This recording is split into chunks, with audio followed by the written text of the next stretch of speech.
validation, now I validate myself. Building inner strength, putting doubt up on the shelf. No more unnecessary drama, no more wasted time. Climbing higher constantly, making my own climb. Standing on higher ground, where excellence is found. My potential knows no bounds. Raising the bar, breaking ground. My network is my net worth. Choose your company wise. Surround yourself with eagles, not with sheep in disguise. Every interaction is a reflection of my brand. Quality over quantity, that's my personal command. Standing on higher ground, where excellence is found. My potential knows no bounds. Raising the bar, breaking ground. Whoa. I'm not just living, I'm manifesting my vision. Cutting through limitations with surgical precision. My expectations are my compass, my respect is my shield. To mediocrity and chaos, I will never yield.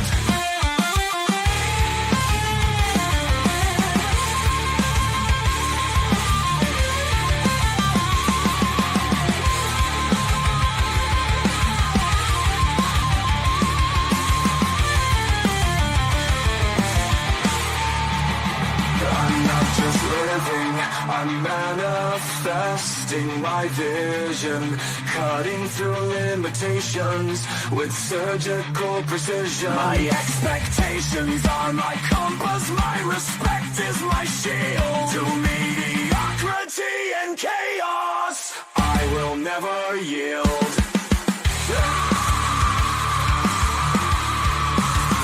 Standing on higher ground, where excellence is found. My potential knows no bounds. Raising the bar, breaking ground.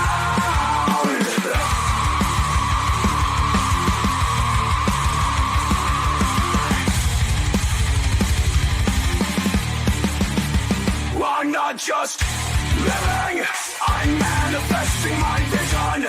Cutting through limitations with surgical precision. My expectations are my compass, my respect is my shield. To mediocrity and chaos, I will never yield. How you doing, ladies and gentlemen? Welcome to This and That. I'm your host, Andrew, where we're talking about this, that, and everything in between. I got to tell you, Steven, I had to double check. I had more than one show set for the day. I was like, what's going on? Almost started the wrong damn show. So we got the right show together. Today we're going to be covering Canada. So while I say all the time, we do not let the show, we do not let the sun rise without going live, but we do not always start on time. He said, my shot changed the Wi-Fi password. How long until I get slowed down on the mobile data? Well, your mobile data, depending on how your phone operates, your mobile data should run you about 100 gigs before it starts slowing down. Now, I don't think it's going to really do anything about stalling out your streaming data, but as far as live streams are concerned, it's going to fucking suck. You can operate on like 300 or 400 kilobytes per second of slowed down data and still be able to see your podcast without a problem. You might not be able to multitask and play video games at the same time anymore, but you would be able to still catch the show. But today's show is for you. So you were asking about Canada. You're planning on going out there. I'm going to make sure I get you all the information that you need to be successful as one of our loyal members of the membership. So before we get started, since I haven't gotten any uh, enticing news, I did get some follow-ups, but I'm going to be presenting some of that stuff about the car stuff for next week's show, and then we're going to be dealing with some other stuff that I found. Depending on how thick the car show is, I might incorporate all of it into the same day, so that we have us a full day of discussion, so that we can also stay up to speed about the things that are negatively impacting our ability to make, save, and invest money on Mondays, which is one of the things that we talk about. I want to make sure that you guys are well prepared and in the time and fashion. After Mondays, we talk about on Tuesdays, we talk about different ways to make money, save money, invest money, budget money. And that's why yesterday we did a little bit of a back understanding to start thinking about not actual passive income, but the four different pillars of leveraged income. And leveraged income is either leveraging your time and your effort, your knowledge, your skill set, or leveraging your capital. So we wanted to make sure that you guys know the difference, because truly passive income doesn't exist, because passive income is income that comes to you that gets spent without you having to do anything about it. Ironically, a trust would truly be passive if a trust was set up by your ancestors and you were added to it without your involvement, and now you're benefiting from it. That would be passive. The trust would give you money, you would spend the money, you did nothing to earn the money. That's passive. Inheritance, that's passive. You know, the most effort you put into it was showing up to the will so that you could identify yourself in order to collect the assets. And now you're able to spend them. That's passive. You know, or the closest thing to passive, because there was a little bit of residual effort in there for to collect your money from the inheritance, because you had to prove who you were to get the stuff, but you didn't have to build the assets, and the assets will continue to come to you until you've used them all, right? Understanding that, when we cover other areas of investing in and savings and building your wealth, and other quick ways to start up different businesses, uh, because there's only so many things that you can do through the computer and in person and everything to that effect. And then after that, you've got to double back and talk about these things again and remind y'all, hey, this stuff is still out there.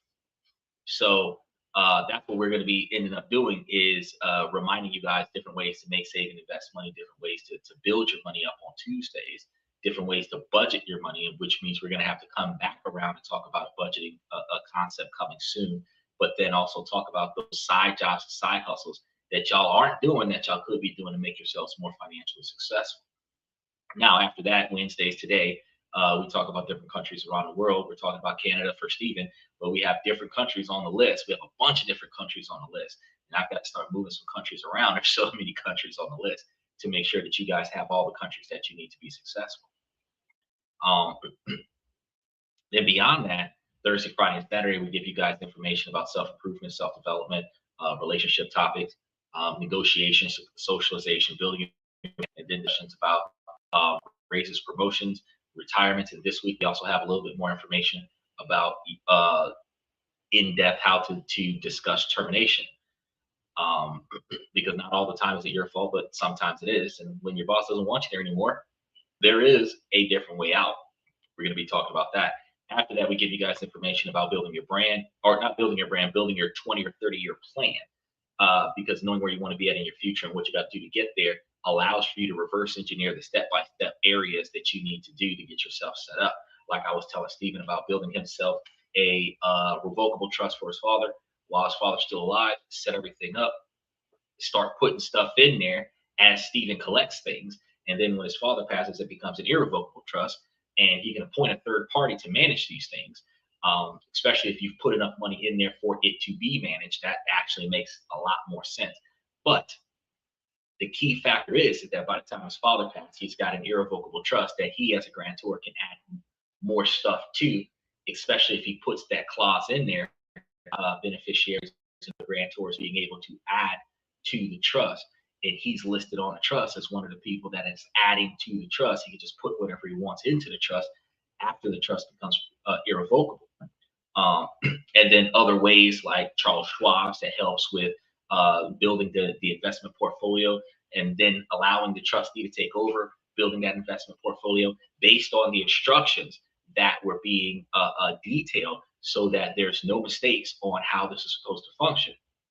Then you have, so you know how the rebalancing is going to occur. If all the money is going into REITs and BDCs, and then the dividends from the REITs and BDCs will be rebalanced, where 50% of that goes to you, and then 50% of that gets rebalanced into the other non-REIT and BDC portfolios. Then you have your non-REIT and BDCs that might give dividends, and then you might say take those dividends and 50% of it, rebalance them into those, and then take some of that money and put it towards, taking care of yourself, or whatever the case may be. However you decide to work out that business model, you have the ability to structure how do you want your investments to go, regardless of how the market is. As long as those entities are still around, that's what they're going to be using. Then you're going to continue to do exactly what you're putting in the instructions. So when somebody takes over, they see, oh, so REITs and BDCs are overloaded. I'm going to add to the REITs and BDCs, and then I'm going to take this and I'm just going to move it and forever move it until somebody gives me something else to add. But I'm going to get it back to its normal levels by rebalancing from REITs and BDCs to the other entities in the portfolio, which allows for the portfolio to grow faster, making it, like we discussed, post-pay taxation, which allows for the beneficiaries to not have to pay taxes on already on pre-taxed money, so you don't got to pay taxes twice. A lot of the different things that we would be worried about, if you cover all of that stuff now, once Paul dies, he got it gets locked in, and then you put a third person involved to take care of everything, and now you're good to go. And you can do two things. You can either continue to build the legacy of that particular trust, or you can allow that trust to be the one that standalone takes care of you, and then you can build another trust with somebody else. If you get a girlfriend or a wife or somebody like that, you can start building a trust with her, where that trust is all about what happens between you and her, because you don't put anything else into the new trust, into the old trust, when you're in a new relationship with somebody that's financially contributing to you. So that makes a lot of sense, which protects that old trust, because that old trust never gets tampered with, because anything incoming that could have hypothetically come from a contribution from your spouse puts the whole trust at risk.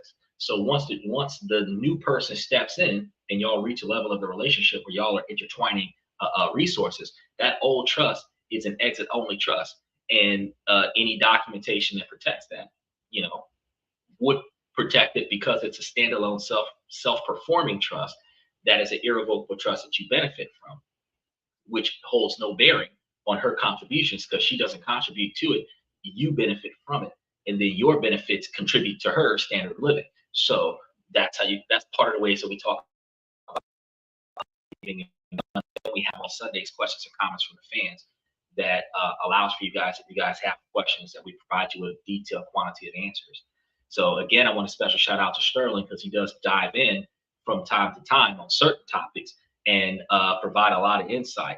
So I really enjoy that when he clicks the link and approve the mic, approve the camera, come in on real time, and he comes in and provides a little bit of a debatable intellect on the show. So I really like that, and I encourage it when we have positive people coming in producing positive insight. But when we don't have it, there's not much I can cover on that dynamic. But today we're supposed to be talking about Canada. So this is what we're going to do about Canada. Everyone has talked about Canada. It's supposed to be the beautiful Canadian Rockies and how polite the people are. But, nobody talks about the dark sides of Canada's dream. Because before you pack your bags and book that one-way ticket, there are 3 harsh realities that you must face head on, or Canadians will chew you up and spit you out. The first one is going to be shocking. The soul-crushing cost of just existing here, because we've got to understand that one of the things is the most expensive part of living anywhere, housing.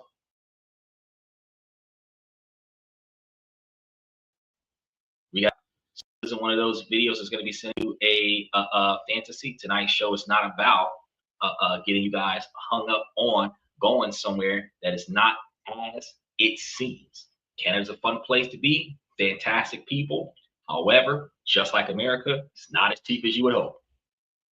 So this is going to be the conversation that we need to have. The one that I wish somebody would have had with me long, long time ago when we were talking about traveling places.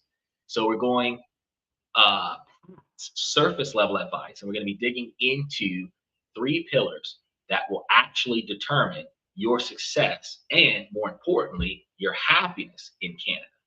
The first pillar, pillar number one, is going to be the true cost of living, not the government estimates, but the real numbers. That is going to hit your bank account very hard every single month. So you want to pay attention to that. Pillar number two is going to be the dating and relationship landscape, specifically for those of us who are family oriented, looking for serious partners, not just casual flings. This is a topic that is so often ignored, yet it is central to our sense of belonging. Then pillar number three, how to actually build wealth and invest when you're starting on low income, because the idea that you need to be rich to invest is going to be a true myth that we bust on a regular basis that keeps people trapped in a cycle of just getting by, which is one of the things I talked about with Sterling once before, is that truth be told, um, you cannot um, for the life of me, I know that people believe this. You cannot blame society for not being financially successful when um, you have the ability to be financially successful. While you might not know what ways to go to be financially successful, no one is stopping you from getting the knowledge to be financially successful. Everything's online. Everything is accessible to you. Nothing is withdrawn. Nothing is members only access. This isn't the situation where, like back in the 50s, where only certain kind of people could enter certain kind of buildings, right? This isn't that kind of era. In this era, if you Google search it, if it exists, you've got access to it. The only things that they limit you is government websites that requires government authority access, but beyond that, everything else that is accessible to the people, it's accessible to everybody. Wall Street, brokerage accounts, investment opportunities, real estate investment trust, BDCs, peer-to-peer brokerage accounts, all of the stuff that the big business guys use. Everything that's available is available to you. But one of the things that turns you away is when you're reading the fine print and it says minimum investment $50,000, $100,000, $2.5 million. If you don't got that, it kind of weeds you out of the big scale commercial investments. But that doesn't mean that you can't invest in yourself on small scales. You know, we have small scale peer-to-peer lendings, like I told you guys about, with investing in legal cases, car crashes. Quickest way to turn $5,000 into $6,500 in less than 9 months. Um, we talked about other ways outside of simply brokerage accounts, investing in cash dividend paying scenarios, outside of real estate investments where you buy properties and rent them out and use them as capital, because those are some of the best ways to do it. Because if you're renting out a property, you're making money off the property, and if you're living off the property, you're making money off of you living on that property rent free. We've covered that dynamic where buying a fourplex allows for you to charge, if your mortgage was $3,000 a month, and that's pretty high for some people, but you've got 4 units there, and each person's paying $1,500 a month. They're effectively paying $4,500 a month. They could cover your entire cost for the property and all your utility bills, potentially your phone bill and your car insurance, and maybe even your car note, with the amount of money that they're paying on rent, where you ultimately have no expenses. Your whole standard of living is covered because you've got 3 neighbors, right? And you can take the change left over instead of balling out of control and put that money aside for maintenance on the property. So when somebody says they need a repair, you've got a repair guy on staff that can come and take care of that. You can also find yourself in a situation where 2 out of the 3 units is paying $1,500 a month, and one of them might be paying $1,000 a month because that's the repair guy. Where they don't got to call you, they can call the downstairs neighbor, and the downstairs neighbor come up and fix everything up. Either way it goes, you factor everything into the magnitude where you can start off making money, make money for you. As soon as you realize that you could be doing it differently, you start changing the way you do. You can start doing things better. It's just that people don't think about that. People don't consider that, right? Now, if you're serious about Canada, not just as a place to work, but as a place to build a life, then this is the video for you. So we're going to cover it all with radical transparency. So he said, I would be the repair guy. That's good. That's good. I mean, if you lived on my property, you might be the repair guy, but if you lived on your property, you don't want to be the repair guy. Reason being, the mentality of the business owner, not the business employee, is to remove yourself from the manual labor work to buy back your free time, your freedom to go explore life, go to the movies, hang out with friends, spend time with family members, especially elderly family members that don't have that many years left. The ability to take a vacation, the ability to sleep in late, the ability to get up late, the ability to not have to get out of bed at all, the ability to go on vacation and not have to worry about what's going on while you're not here. The ability to do something else to make more money while this money is generating on its own. You are supposed to remove yourself from the operations so you're not stuck in one place. The mindset, the worker mindset, and I used to have that worker mindset. My mama raised a slave when she raised me. I did nothing I did not do had something to do with me getting up and putting in that manual level work. I'm telling you, I was out there. I was doing the work of 10 folks. I was out there 18 hours a day, 6 to 7 days a week. I was out there. When I was a kid, I was out there. I was out there all night at work and then all day in school. And when I would get out of school, I would go to work. There was no after school detention. If I didn't act right in class, you're going to have to see me on Saturday because I got to go to work as soon as school let out. And unless you chain me to this desk, I'm going to get in my car. And this is me in like junior high, at 15 years old. I drove to school in my own car. I'm getting in my car and I'm driving to work. So unless you're going to handcuff me to one of these chairs, when that bell rings, I'm out of here. I'll see y'all on Saturday when I get off from work. But there ain't no reason why I'm going to be camping out up in here thinking about the fact that I took a nap in first period homeroom class because I clocked out of work at 7:15 in the morning and drove to school and went to the classroom and put my head down and slept until second period, which is the first period that actually teaches you something. You're not going to get me on that. You're not going to punish me for having a job. I'll leave this bitch and not come back. So you got to understand the mentality. I know what it's like to work. I know what it's like to work and put your job before birthdays, before special occasions, before vacations, and then take the money and replace your presence in the meaningful people's lives that you have by buying them the things that they want, getting them the things that they need, covering their expenses.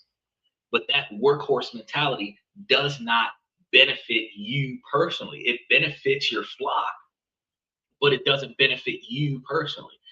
The worker mentality is to remove yourself from the work so that the work can still get done, but you can go do something else. So if you are the worker bee on somebody else's property and you want to get the discount on the rent because you're going to do the maintenance guy, I would do that. I would definitely do that. I would promote that.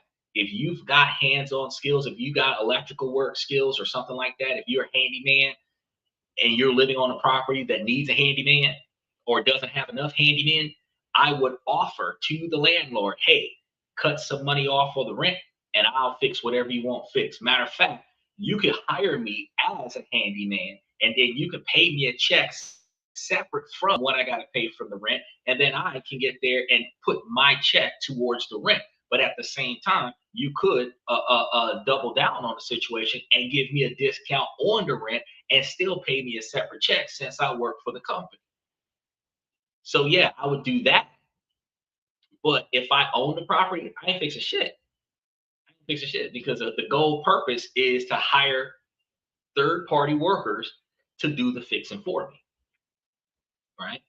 And that's going to be one of the ways that you're capable of making more money, make money for you. Because what people always recommend on paper, you get the fourplex, you renovate all 4 units, you fill it up, you and 3 tenants, you live there for a year, 2 years, whatever the what is it? FHA requirements is at least 1 year, VA requirements at least 1 year. I've seen recently another requirement for a repair loan that might require you to stay on the property for 3 years. After that, mortgage, using a property as a residence is lifted and you can relocate somewhere else, that's when you move out of that apartment, put somebody else in there, and now you've got 4 tenants and 4 units that is paying rent at $1,500 per unit. That's $6,000 a month for a property that would have otherwise cost you $3,000 a month. Ultimately, you're moving on to another property that you can do the same thing to, which means that first property has to run on its own. The rent has to get paid without you having to go knock on doors. Repairs have to be made without you having to answer the phone all the fucking time, which means that you have to have a secretary to answer the phone and deal with bullshit. And that secretary can call somebody to come and fix the bullshit. That secretary can also call people to collect the money, right? You might have to have a website where they can auto pay, but then you need a tech agent that could service the website. That's 4 people right there. Landscaper, 5. Look, that's a small business. But if some of those people are going to handle multiple properties, you might get those 5 people to run the first property, and the extra 3,000 or the extra $1,500 a month that you're getting in might start splitting a lot of people's salaries. Well, actually, technically, because $3,000 of it, which would be 2 tenants going towards the property costs, and then the other $3,000 could be split towards wages. You might get less money covering your room and board, but at the same time, you would be able to cover the 5 employees that would be taking care of the property. And then you go and get a second property to do the same thing that you did with the first property, which means that now you have another $4,500 covering the overhead for the 5-man crew that's handling 2 properties. And that's how you scale up. But you're scaling up, which is what we talked about yesterday, scaling up on your ability to be successful by increasing assets and then expanding on capital gains. So when we were talking about this yesterday, a lot of people think that you cannot invest unless you have money. Broke people live from paycheck to paycheck. Broke people only live from paycheck to paycheck specifically because whenever they get extra money, as soon as they get it, they spend it. Doesn't matter if they spend it on bullshit. It doesn't matter if they spend it on popping bottles in the club or, guys night out, girls night out, dating, whatever. It doesn't matter if they spend it on finally repairing the car because the car's been needing to be fixed for years. And as soon as they get this bonus, you got to fix the engine and the transmission. So you got $15,000 and you fix your car with it. It doesn't matter if, you've been owing taxes forever and you just got this $10,000 and now you got to pay the IRS. It doesn't matter if you've just got this $15,000 or $20,000 and now you got to pay all that back child support. It doesn't matter what happened. What happens is that when you get that money, you gave the principal away to a debt instead of putting that principal in a place where that principal can make money for you, and then take the dividends from that and start paying on that debt where the principal is always there, which would have actually subsidized your income and increased your income. There was an alternative, but a lot of people think pay down all of my debts, live debt free.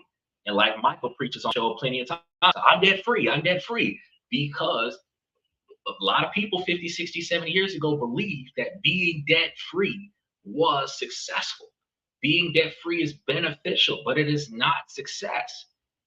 If you're still living from paycheck to paycheck, just because you don't owe nobody more money than what you make, doesn't change the fact that the things that you want to buy or the things that you need to buy right now can't get bought right now because you don't have enough money to pay for it. You just don't have people calling your phone asking you for money that you don't have.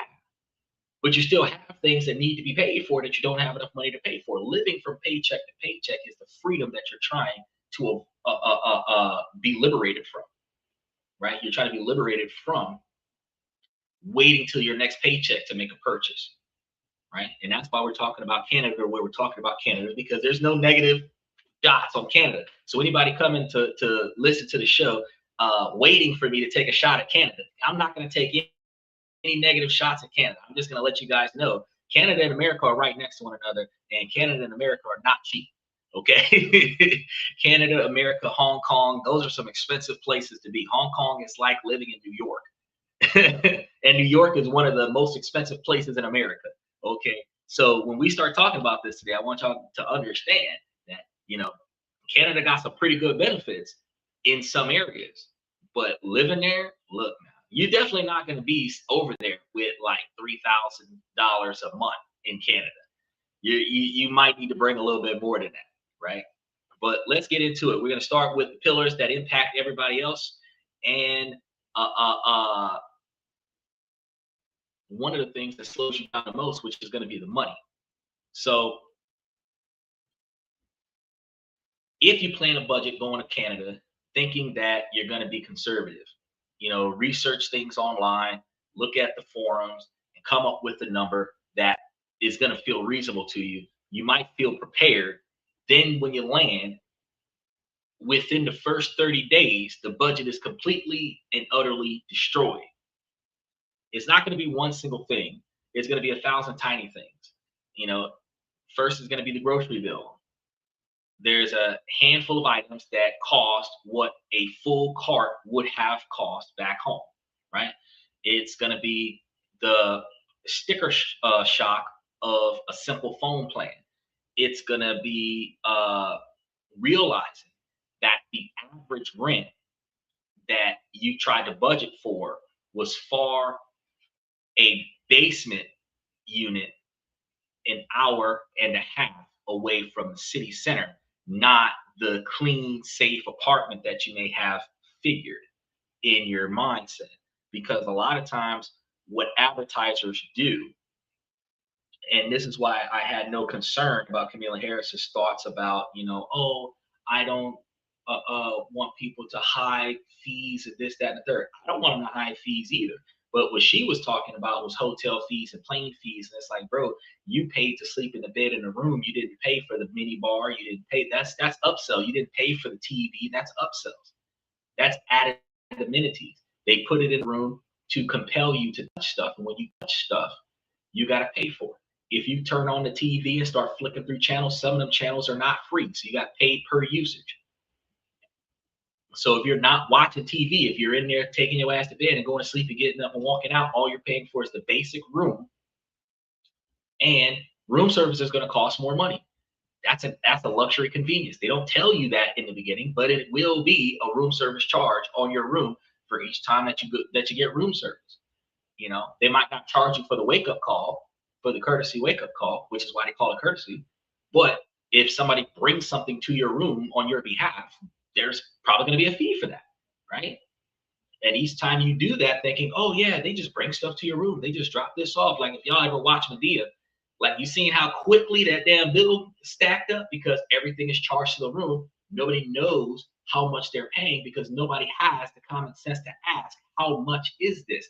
But as we've said before, the mindset of the wealthy is, if you have to ask how much it is, your ass can't afford it. So unless you're willing to pay whatever they ask for what you're asking for, don't ask for it. Now,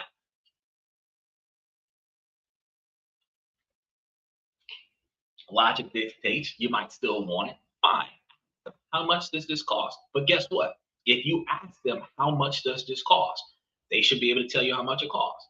Like they sometimes they give you that $50 service fee for the room. And then if you return the room back to them in a good position at $50, you need to put that room on a credit card where you can check that statement and see that $50 return. Because a lot of times they'll tell you upon sign on that this is return upon checkout, as long as the room isn't defaced or in bad condition. And then you will check out and they won't give you back the 50. It was just an extra $50 that they took off of the room. If they're charging you that extra $50 for commodities like towels or anything to that effect, special shout out to Daniel. Towels, shampoos, body washes, this, that, and third. It's like, if y'all are charging me for the stuff in the room, like people who steal from the hotel, some people steal from the hotel and they don't get an extra charge on their credit card, thinking that the hotel did not catch that. No, if they charged you $50 for the towels that came up missing out of the room, I mean, that's what you paid the extra $50 for. It was for the towels that came up missing out of the room. So you walked out of the room with custom made towels that you could have fucking bought off of Temu for $5 for the cost of $50, right? So you really got to pay attention to those things.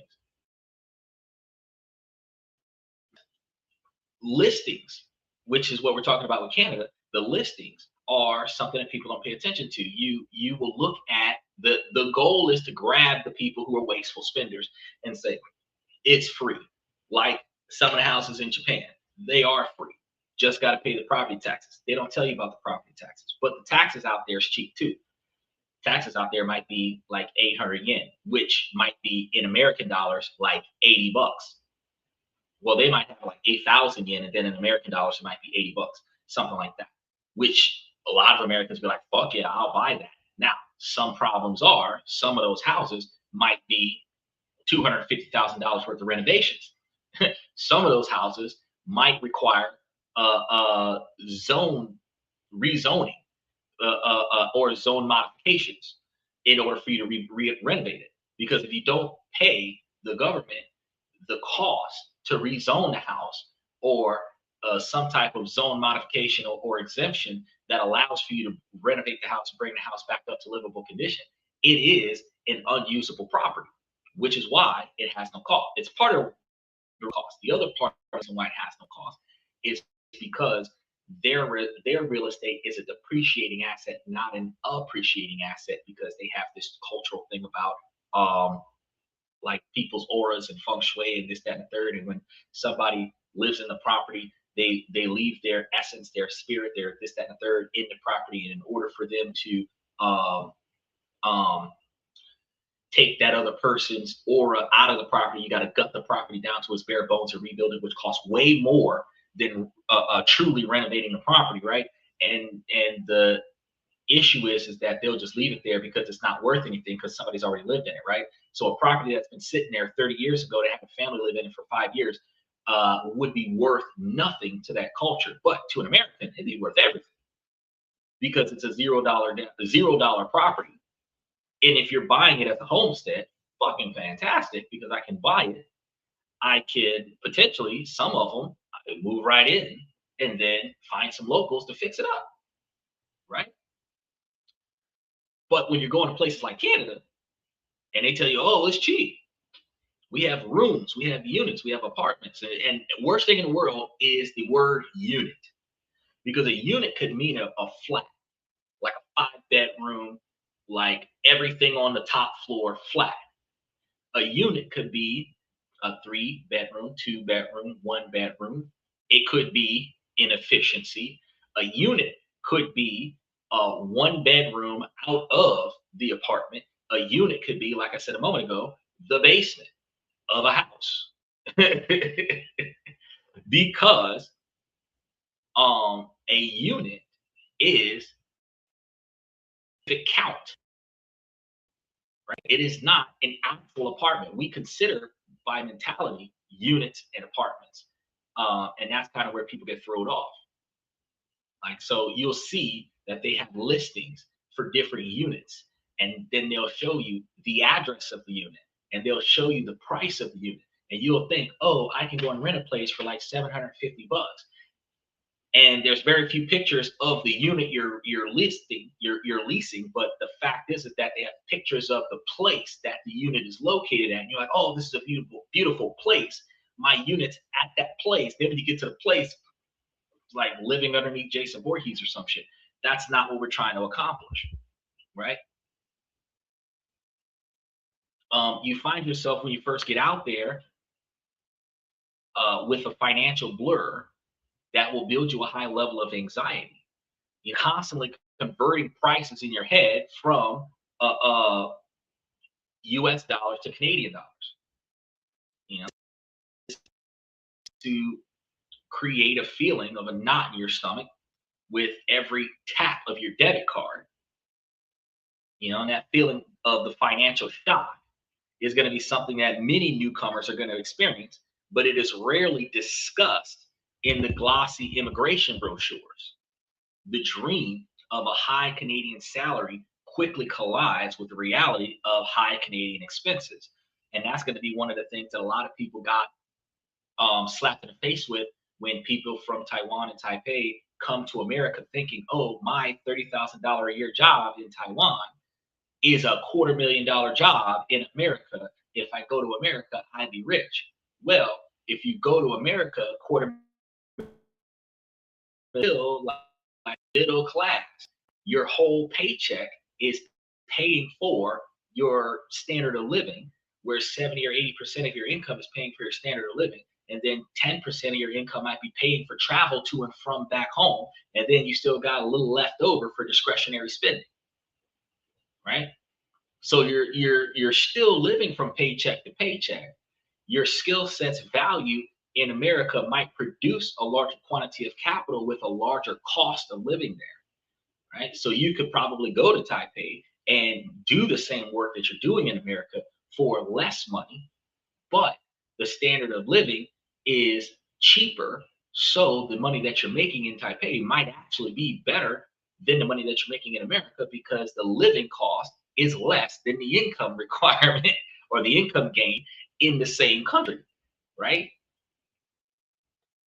So when you're going to Canada, and I think Canada might be a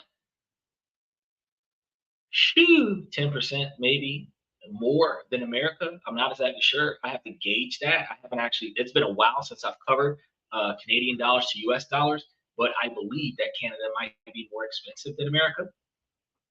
So when you go over there with US dollars, you're actually spending more money in Canadian dollars than what you're spending in US dollars. So you got to be careful when you go there, right? But if we break down some of the brutal truths with some real numbers, forget the vague, it can be expensive. What does it actually mean for a single person trying to make it in Canada? Based on the data and trends, a rough monthly budget for a single person in Canada is now estimated to be between 3,300 Canadian dollars and 3,800 Canadian dollars, right? Now, what I want to do, I'm gonna do this real quick because I said I hadn't calculated it, but I really want to calculate it. Canadian dollars to USD. I want to be able to get that understanding. It is one Canadian dollar for every 72 cents. Special shout out to Uncommon Woman. Special shout out to Uncommon Woman. Blessings to Xander in the chat room. Now, one Canadian dollar for 72 cents. So for every 720 US dollars, that is 1,000 Canadian dollars. I want you guys to understand that real quick. So your US dollar doesn't go as far in Canada than what it does in other countries. So if you needed 3,800 Canadian dollars, right? Let's really put that into effect. That's going to be $2,726 in US dollars, which is a little under $3,000. Not quite, but almost, right? But that's going to be a single person living a reasonable lifestyle in Canada. So it's not for a life of luxury. That's going to be the baseline for reasonable comfort, existence, and many parts of that country where you're going to feel like this is I can do this. Right now, to live comfortably, you guys got to understand. Many financial experts suggest a single person need an annual salary of somewhere between 55,000 and 80,000 Canadian. Now, I just want you to understand, 55,000 Canadian dollars is about $39,457, which is almost 40,000 a year. $3,000 a year is $36,000 a year. So you're not going to Canada with a $36,000 a year lifestyle, right? We said $80,000 is on the top end to live reasonably comfortable. That is a $57,392 income, which is like working at McDonald's in America, right? 57, almost $58,000, right? Working at a fast food restaurant for like $20 an hour. You would need your whole annual salary to go with you over there, or digital nomad making like 60,000 a year to go over there and be able to prepare for the unexpected. Well, Stephen, if you were trying to go to Canada for a few months, then I would recommend that you went to Canada with approximately $5,000 to $6,000 for every month that you were planning on going, right? Because if we're looking at living truly comfortable, having a salary of roughly 57 or 58,000 a year, if you were to do the true math on that, 58,000 a year income divided by 12 months is about $4,800 a month. So even though technically, for a week, okay, just a weekend. All right, well, since you're doing it just for a weekend, if you're doing $4,800 for the month and you're doing it just for the weekend, then that would be about $1,200 for the weekend. And if you want to make sure that you got enough money to cover the cost, I would double that, right? I would double that, right? So instead of so I would say like $2,500 just for the weekend. Now, the swinger part about this is that if you bring more money than you need, that means that you got more money to come back with. If you bring just enough money for the things that you prepared for, the things that you were not prepared for is what you're going to need extra money for. So, like I said, you cannot prepare for everything, but most things can be only if you prepare for that by bringing extra money. Twice as many things as you planned on getting involved in, you bring enough money to cover double. And then if something extra that you didn't plan on happened, there's extra money lying around, right? Now, this is going to depend heavily on the city and the lifestyle that you're going to live, because for a family of four, you can see how the numbers could balloon to between 95,000 Canadian dollars and $155,000 per year in Canadian dollars. So the biggest driver of this is going to be, without a doubt, the housing expectations. And I know that's going to be one of the first things you want to do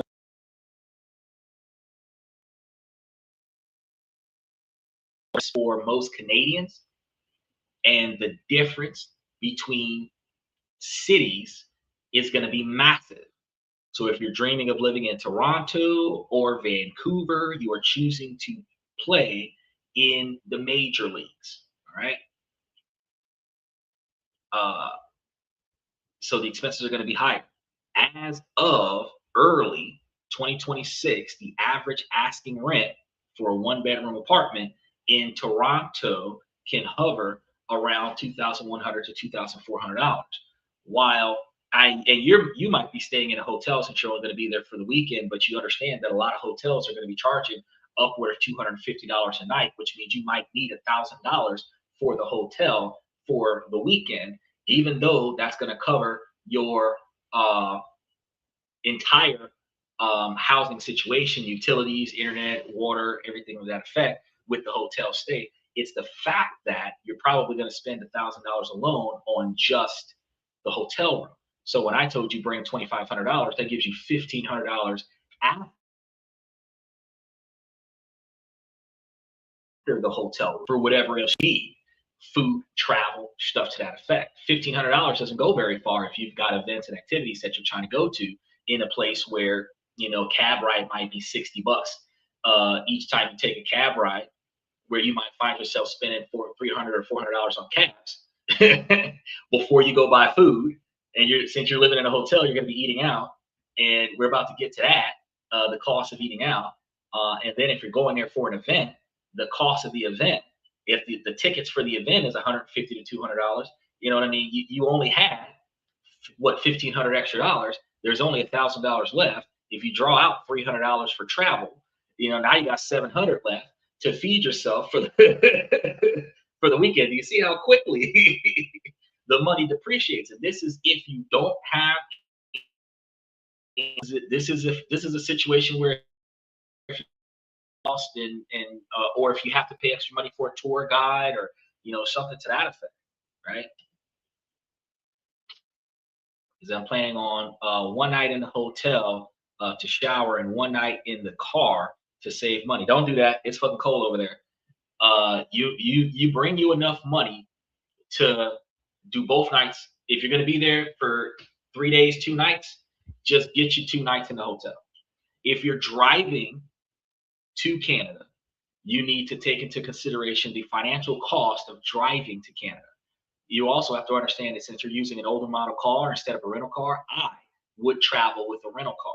The reason why I would travel with a rental car, because your 1980s model vehicle should not have the wear and tear that you're going to put on it to drive to Canada and then drive back. I know your trusted old girl got you everywhere you needed it to get you, right?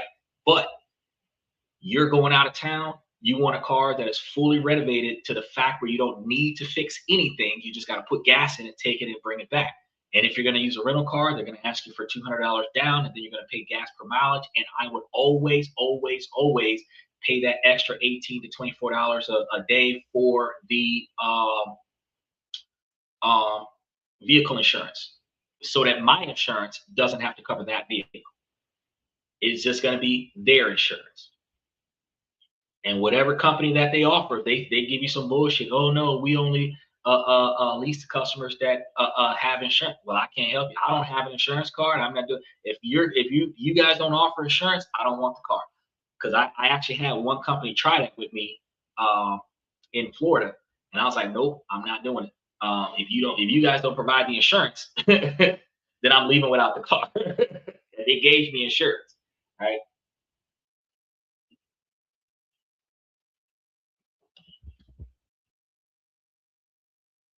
Some issue right now the prices on repairing older model cars.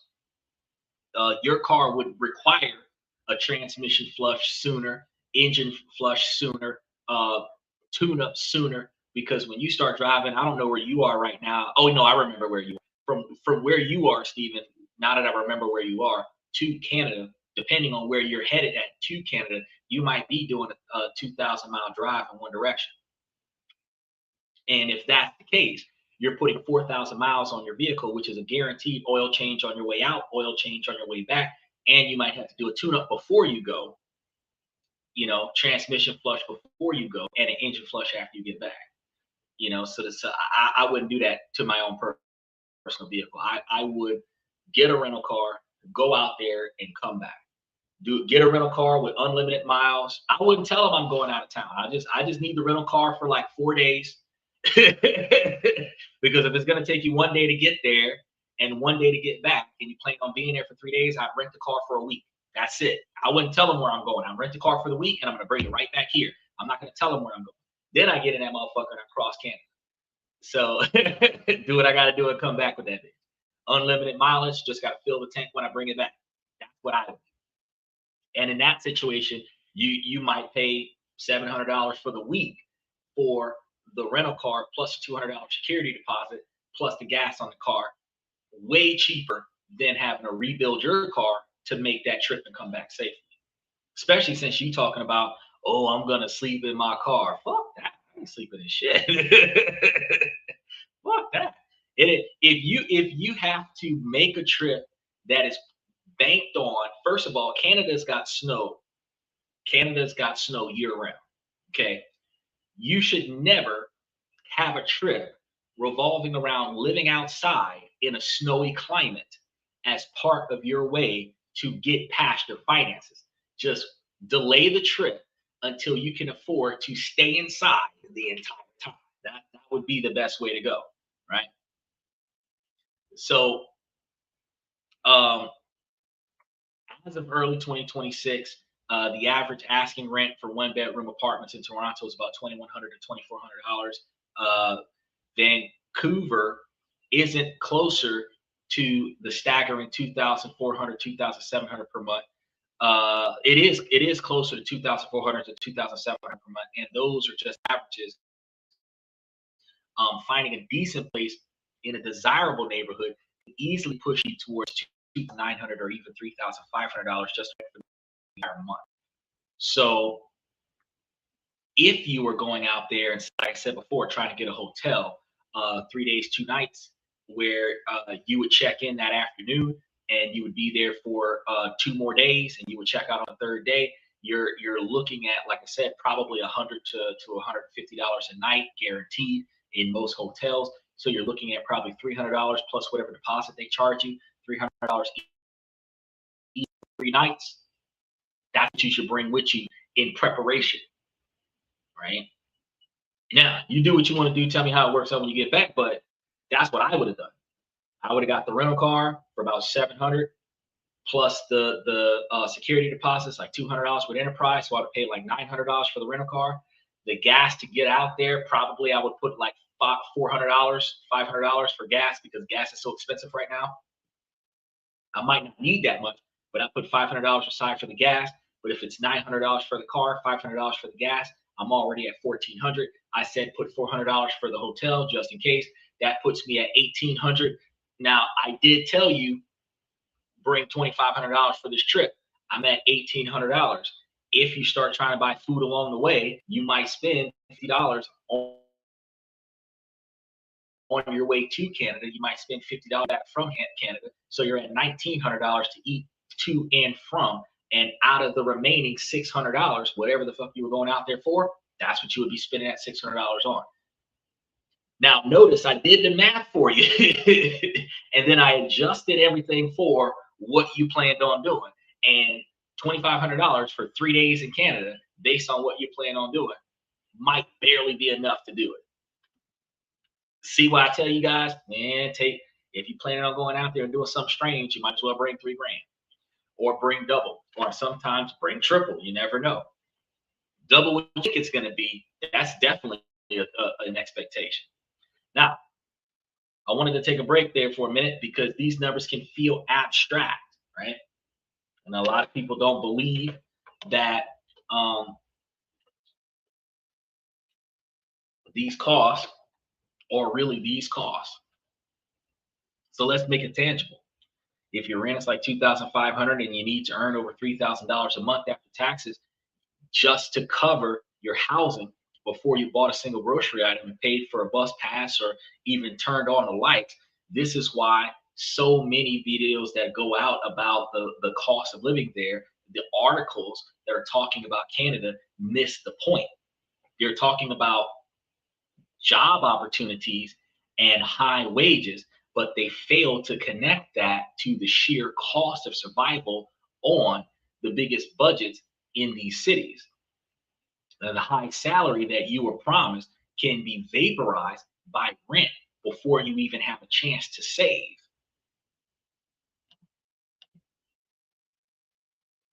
Canada's cost of living is higher than the United States, but their food is better. Their healthcare is better. So their cost of living is going to be higher. Their food is going to be better, but their healthcare is going to be better. There are a lot of benefits that you can get from Canada because Canada has a lot more government subsidies to the population, regardless of your income, simply because you're a Canadian. The benefits that you get outweigh a lot of the costs that you have to pay to be there. But see, the problem is that people don't understand, an outsider coming in, that there's costs that you have to pay before you're considered a one of us kind of situation, and that cost is way higher than the shit that we pay in America, because America is every man for himself. Right? Now, it's not all doom and gloom. This is going to be where the solution part of the pillar comes in, because the key is not just surviving, but thriving as a strategy. So the first strategic decision is going to be geography, because your Canadian dream does not have to be in a place like Toronto or Vancouver. You know, there are a laundry list of areas around the country. Cities like Calgary, Edmonton, Winnipeg, or Halifax offer significantly lower cost of living. In many of these mid-tier cities, a comfortable budget for a single person might fall into the $2,000 to $3,000 Canadian dollar range, which would likely be well under the $3,000 budget. For instance, a whole one bedroom in Vancouver might be 2,600 Canadian dollars, and a small unit in Edmonton could be in the 1,200 to 1,400 scenario. A 1 month apartment in Edmonton might be the cost of a hotel stay in Toronto for the weekend. So you might just go to a different city if you're not married to the thought of going to a specific city in Canada.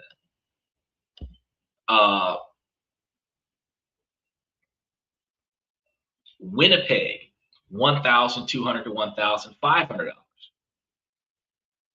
The difference is over $1,000 every single month.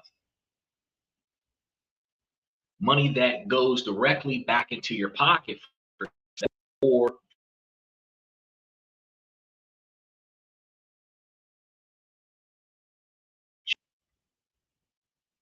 he said, everybody's healthcare is better, cheaper than ours.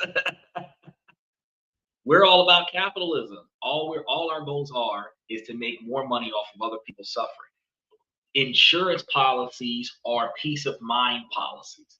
And I don't get insurance policies unless I can find opportunity costs with those insurance policies. For example, you get a house and they will offer you a health insurance protection plan that will cover the cost of the house in case you die. Fantastic. If you have a legacy, you can make your legacy the owner of the house, do a transfer of transfer deed on death scenario, where if you die, your kids get the house. But that life insurance policy that is directly issued to you as a coverage for the property itself, not like a whole life insurance policy, not a term life insurance policy, because this policy is supposed to exist for the 30 years of the mortgage. You can keep it if you pay the house off sooner and just let it ride, but it's supposed to be for the 30 years of the mortgage. What happens is that if you die before the mortgage is paid, this policy pays you within a few days of your death. All you got to do is send them a death certificate showing that you're dead. They pay you. You take the money. You pay the mortgage company. The mortgage company lets you keep the house.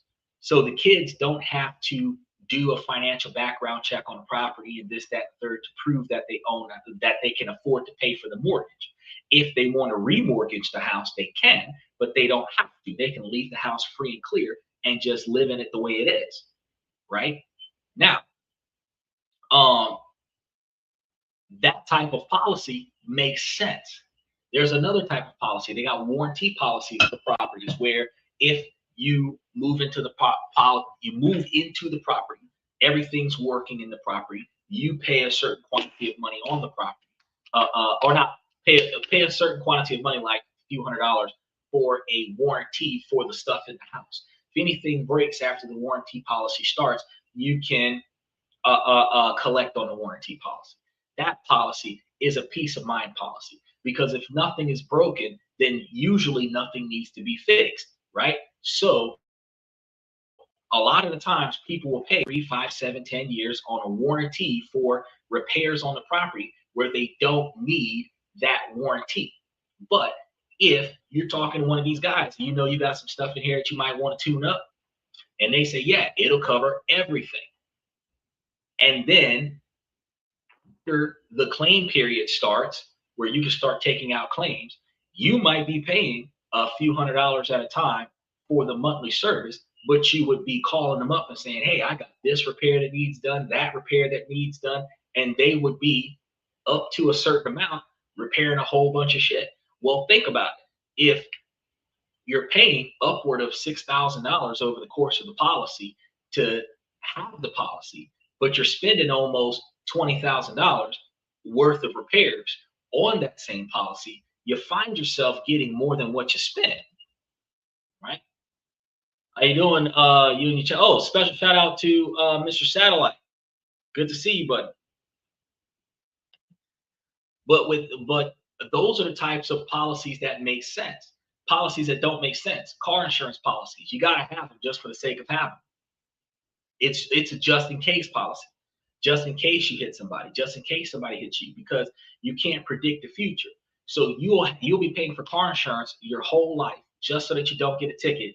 You might never get into a car crash, but you'll be throwing away a bunch of money for the peace of mind that in case you did get into an accident, you'd be covered.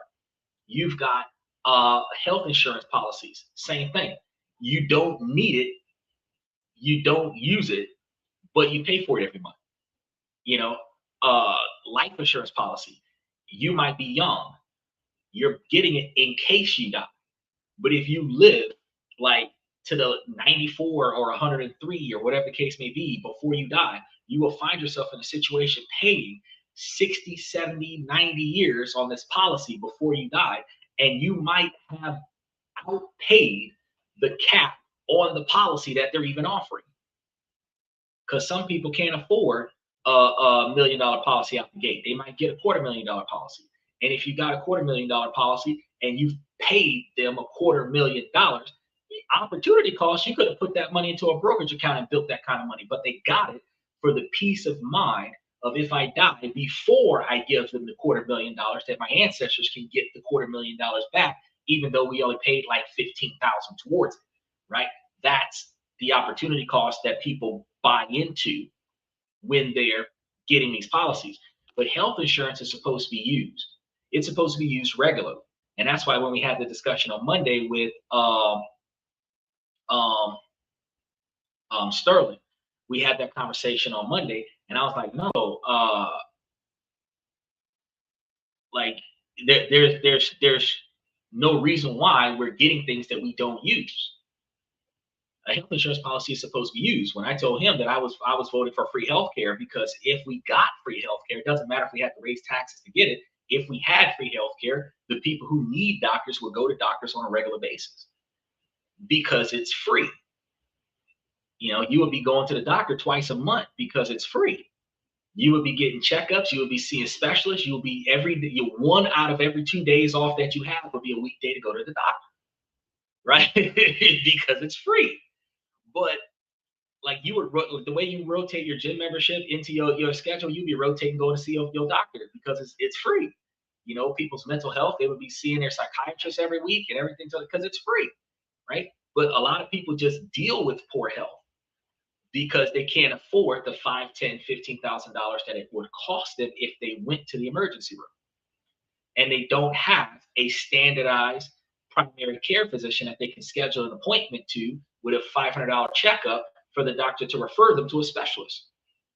So yeah, healthcare in America costs way more than other countries, and healthcare in America is not utilized as much as the people pay for it.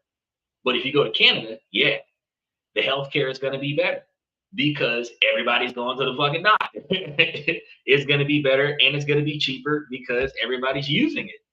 But it's also primarily funded by the government because their taxes is high as fuck. Their taxes is not the 8% that we pay. Y'all got to understand it.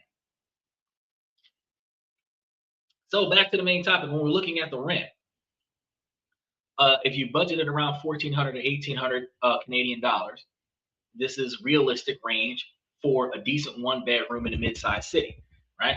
Now, groceries would include food prices that have been a major pain point for Canadians with the forecast for 2026 predicting another 4 to 6% increase, especially because of the conflicts that we have right now overseas. So a realistic monthly grocery budget for a single person who cooks at home is about $400 to $600 Canadian if you're primarily cooking at home. Now you can imagine doubling that, because if you eat out frequently, the number is going to skyrocket. A simple meal at an inexpensive restaurant is about $18 Canadian, and a coffee at a coffee house can be about 5 or 6 Canadian dollars. Right now, remember, it's $1 Canadian for every 76 cents. So you're looking at almost $20 at a restaurant. You're looking at almost $15 American to go eat at a restaurant. Right? It's almost $4 for a cup of coffee, $4 or $5 for a cup of coffee in American. And this is just the one cup of coffee, not if you want a refill. You know what I mean? Transportation is going to vary wildly, but Steven's got his own car, either a rental car if he listens to me, or his own car if he drives out there. But if you rely on transportation, a monthly pass is going to run you anywhere from about $100 to over $150 in some cities, which is about $72 to maybe $95 in American dollars, but still pretty expensive in comparison to some of the month-long bus pass in America that are like $65 a month. So expenses because insurance, gas, maintenance, potential car payments. This is why I tell you get a rental car. That can easily add another $400 or $500 or more per month to your budget. Utilities and internet, if you're not living in a hotel, will include heating, electricity, water, and your phone or internet plan. Reasonable estimate is about $150 to $350 per month in Canadian dollars added to your monthly expense. So just the property plus the so if you're looking at $350 for the utilities, $500 a month for the car, and then another $650 a month for food. Okay. Jesus, you're looking at adding an extra $1,300 or $1,400 to your stay, and that would be just for a 1 month stay. So if you hit $1,800 for stand, or even if you hit the low end and did $1,400 for a stay there, and then you did everything else in that particular stay, you add all of that up to see that even in cheaper cities that you're quickly approaching that $2,500 to $3,000 figure for bare necessities. Not if you're going there for a concert, not if you're going there for some kind of paid seminar, not if you're going down there for some kind of retreat, just for the base standard of living. So if there's any type of activity or event or anything that you're trying to go to, which is what's motivating you to go there, you barely have enough money for survival when you're going there with like a 3,000 Canadian dollar budget or a 3,000 US budget. You're barely covering survival. Not if you get a flat tire, not if you need something extra going on, right? Just bare necessities. So what's the practical takeaway there, right?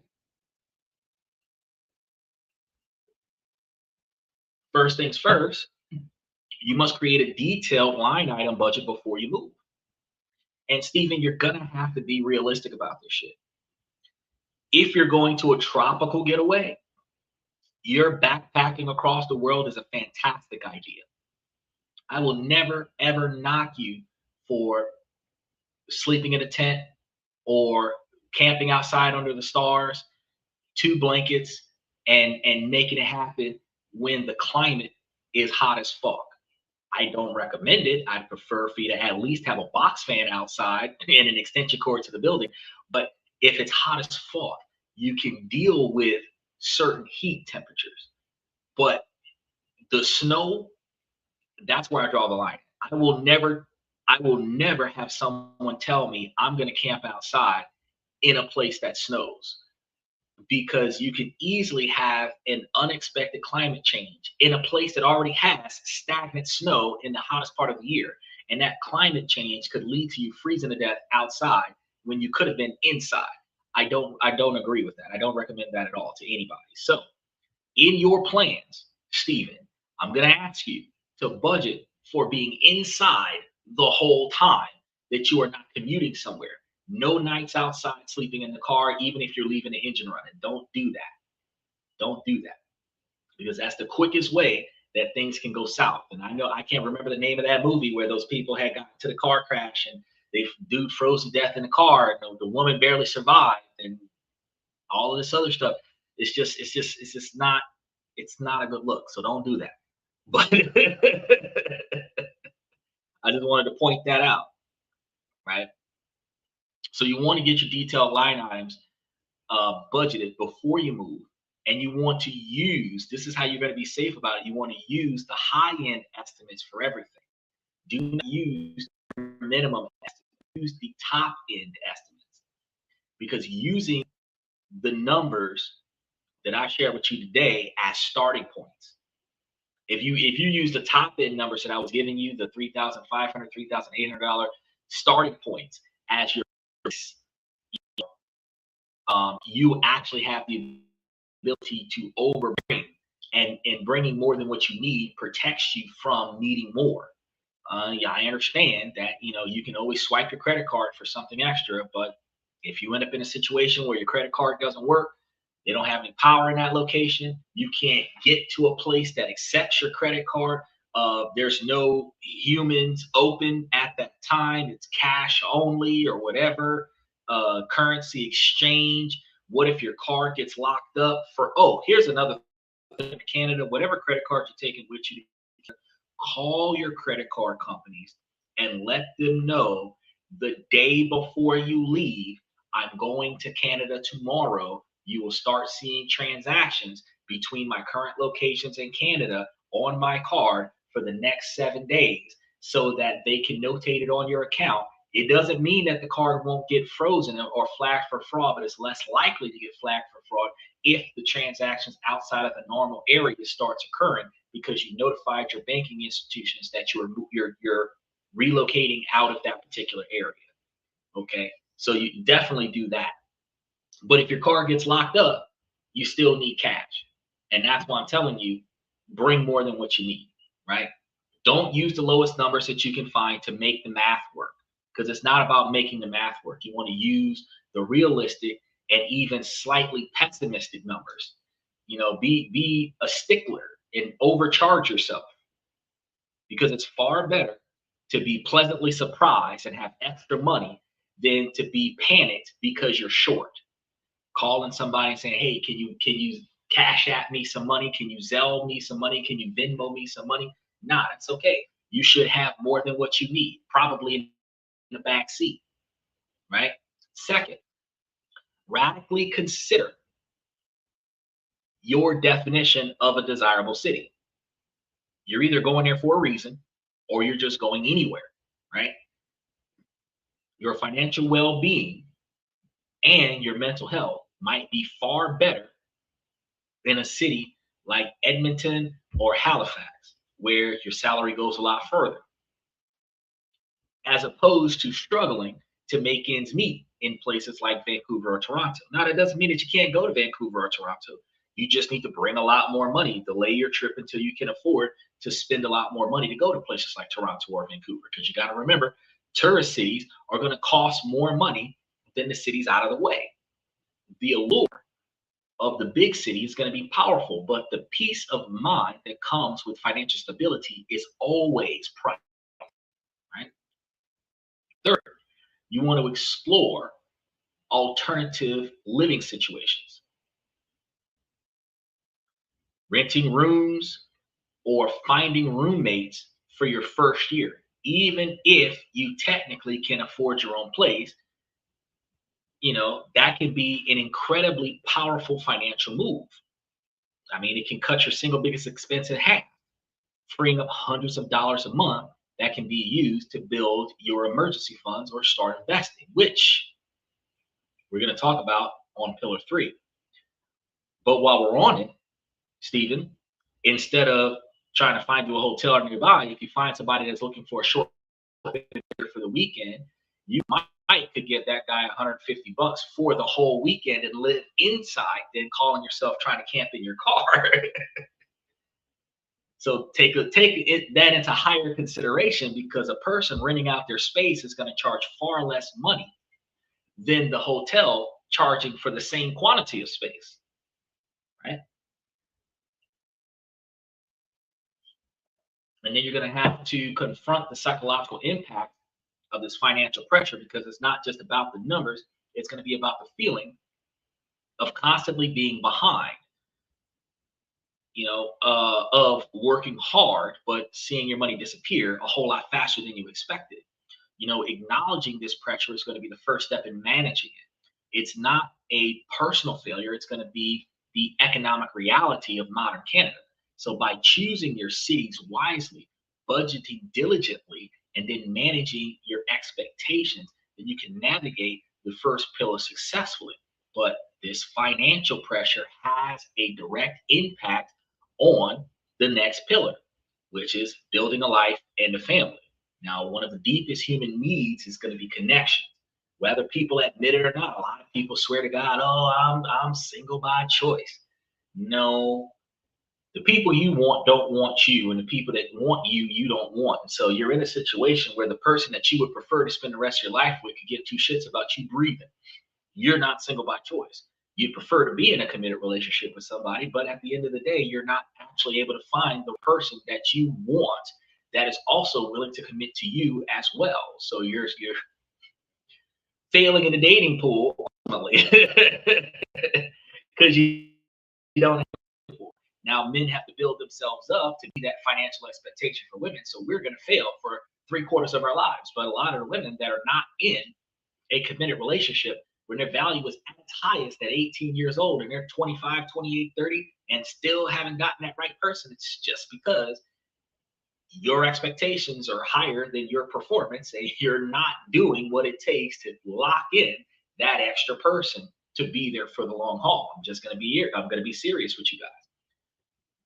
So for many people, considering a move to a new country for the dream of starting up a family isn't just about the career, right? It's going to be about building a whole life, and it's going to be about finding a partner and settling down and creating a family. But this is going to be where the conversation about immigration can often go silent when we start talking about Canada and a lot of countries, because with the smaller the country's size, the smaller the dating pool, because roughly 51% of most countries are going to be more women than men in most countries. However, the smaller the culture, less women that are of legal age are single. Um, and then out of the single women, they strategically, there's more often than not, the locals tend to stick with what they know, which is local. So, in order for you, a foreigner, to be accepted into the culture as a preferred choice, you would have to be in a culture where the locals are underperforming the expectations of the local women, where you, as a foreigner, can easily overperform without even trying to meet the expectations of that same woman, which also means that you go into a place where your standard of living is above their standard of expectations.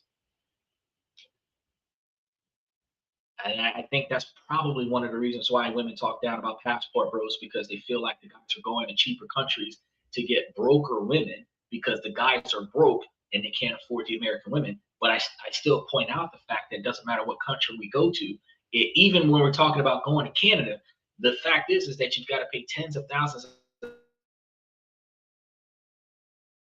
dollars to get there, stay there long enough to find that extra person, and then spend tens of thousands of dollars to bring them back. So just to get into a really good committed relationship with somebody that wasn't born and raised here, you're probably going to be swinging closer to 20 grand or more to go out and find and collect and return with that person. Whereas in America, we're spending that 20 grand just on the initial first contact, where the chick is going to hang out, enjoy her time, and then disappear after a number of dates without commitment, and you've wasted all of this money and you still don't have that person, but you could have gone to any one of 200 plus countries around the world and found that person and brought it back. But the average person who can go to another country and find that person and bring them back has that extra $20,000 or more to spend on that type of endeavor above their standard of living, which is not the financial status of a broke person. That's something that not too many people think of. Right? But when we talk about job markets and visa requirements for Canada, we're rarely talking about the heart. We're rarely talking about love. We're rarely talking about dating and the very real challenge of finding a life partner, especially if you come from a more traditional background and hold family oriented values. To be honest, navigating the dating world as a newcomer is going to be difficult because you are in a new culture. You have a different dialogue. They can tell that you're not from around here based on how you articulate your words. So you may not have the established social network that the locals do. And you're trying to understand unspoken social cues. This challenge is magnified tenfold if you're a man, or even in some situations when you're a woman who is explicitly seeking marriage and a family, not just endless casual hookups. So, to understand why, you first have to understand the mainstream cultural context of dating in the large Canadian cities. It's fair to say that Canada is, by and large, a liberal, secular, and highly individualistic society. Norms like cohabitating before marriage, delaying marriage, and children for careers, and more casual, driven dating culture are pretty mainstream. So, the way you're getting treated in America, probably going to be worse over there. This is not a criticism, it's an observation of fact. But for someone whose goal is to find a stable, committed partnership leading to a family, this can feel like trying to swim against a very strong current. You may find yourself stuck in a situationship where the lines are going to be blurry. Commitment is elusive, and you're left wondering if the other person is serious at all. They might be with you for the novelty. And you're going to experience that in a lot of countries where a lot of people will date a foreigner, hook up with a foreigner, sleep with a foreigner for a consistent basis during the time the foreigner is there, out of the novelty of this is a new experience, right? Not under the expectations of date to marry. You might go out there on a 3-month vacation, meet a girl 1 month in. She knows you're leaving in 2 months. She might spend 1 month with you on an affair that, regardless of whether or not she's single or not, you'll think she's single and be on this affair for 2 months. And you're thinking that this is going to be the one. And then when it's time for you to go, she's not going. Your relationship is going to end when you go to the airport, right? You have to understand, if you're not establishing those foundational expectations at the beginning of your contact with foreigners, when you're going to a foreign country, you being a foreigner, when you're going to the foreign country talking to the locals, you have to understand that you can find yourself in a situation where they're not committing. You're just there for the entertainment. So you've got to be careful with matters of the heart. This isn't even worrying about them tricking you and taking all your money. This is just you allowing yourself to be in a situation that's unfavorable to you. So people are often afraid of rejection and put up a lot of walls, leading to a dating scene that can sometimes feel very, very superficial. Nobody wants their heart broken.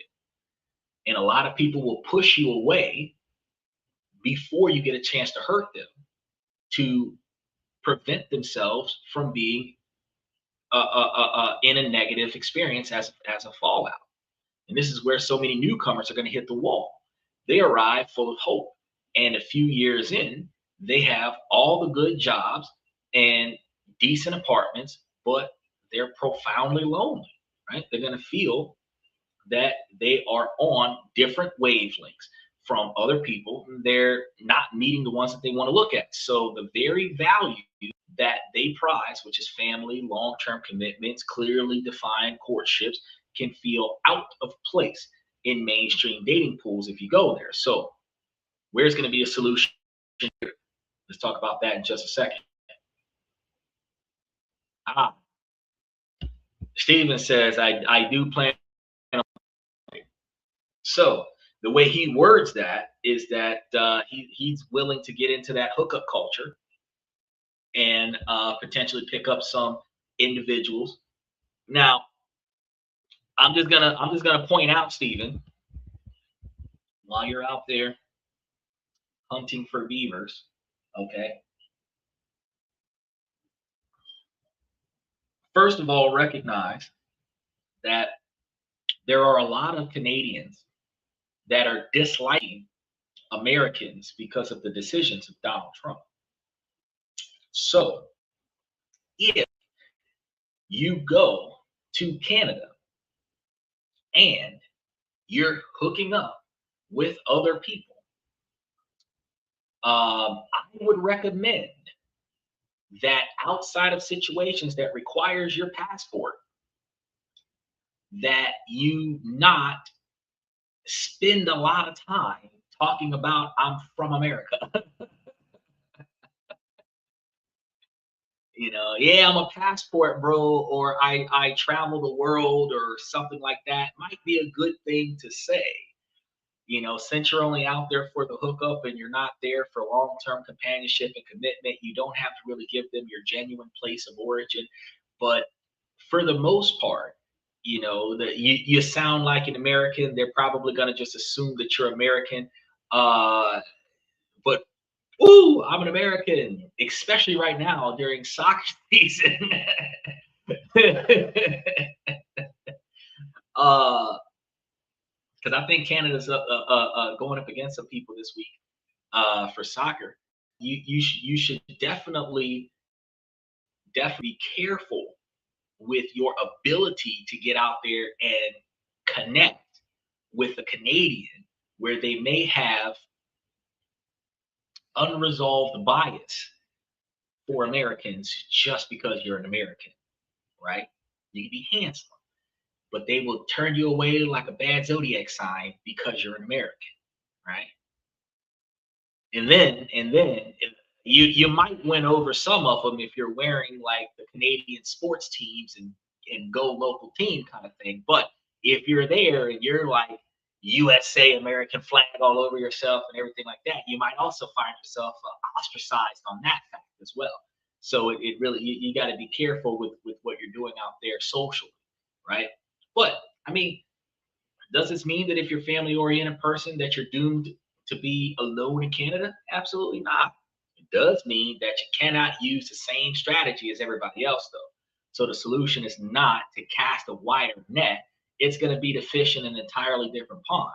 So if you're looking for a partner with traditional or family values, likely to look for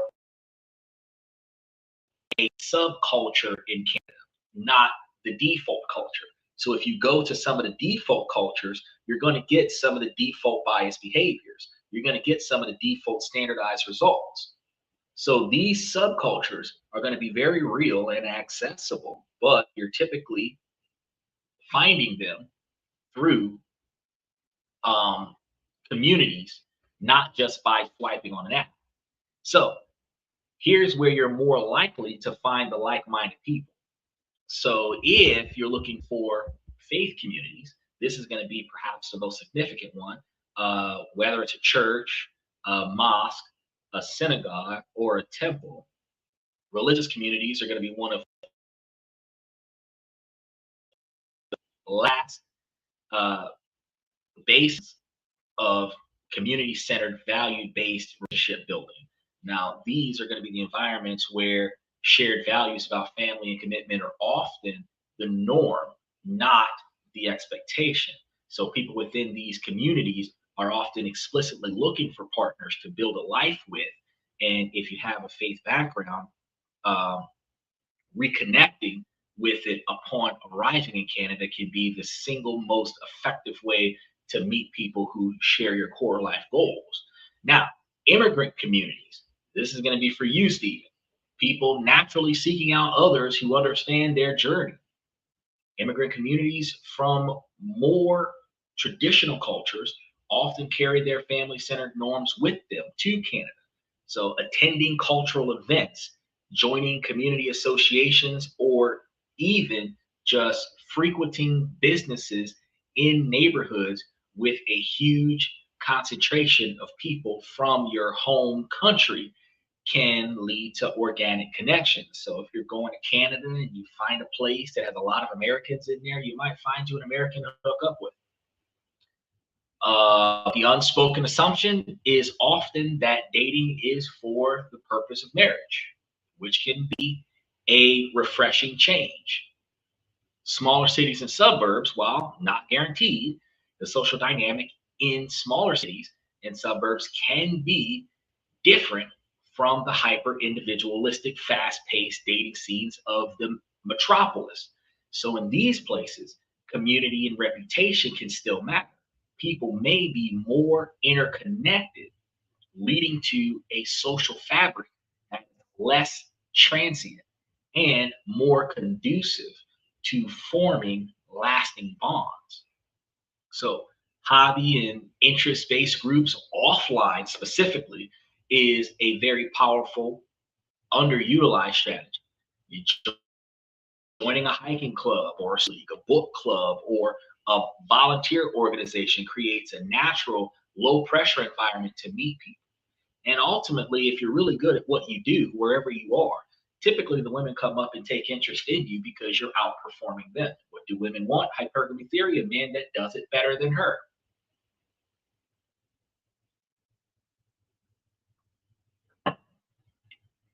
The key here is going to be consistency, though.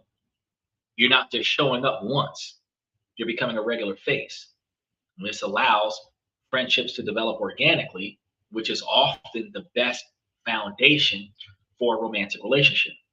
It's how you build a genuine social network. The overarching strategy here is about being intentional. So you can't just passively hope to stumble into the kind of relationships that you want. You must actively place yourself in the environments where the odds are in your favor. And that's not something that a lot of people think about. And this is also going to mean that you have to be clear and upfront about your intentions, because in a culture where casual is the default, you need to be the one who sets a different standard. This doesn't mean being pushy on the first date, but it does mean communicating your life goals with a quiet confidence when the time is right. Saying something like, I'm at that stage of my life where I'm really looking to build a future and a family with somebody is not a scary ultimatum. It's an act of respectful interpretations and filtering of individuals, because those who don't have those same values are going to walk away.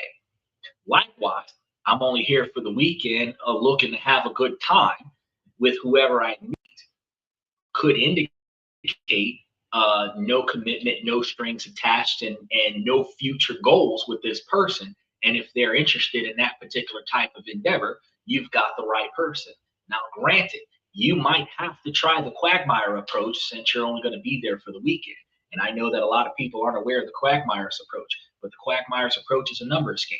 If you ask 100 people in every building, at least one of them will say yes. If you go to 10 buildings a month or 10 buildings a day, you should get 10 women a day.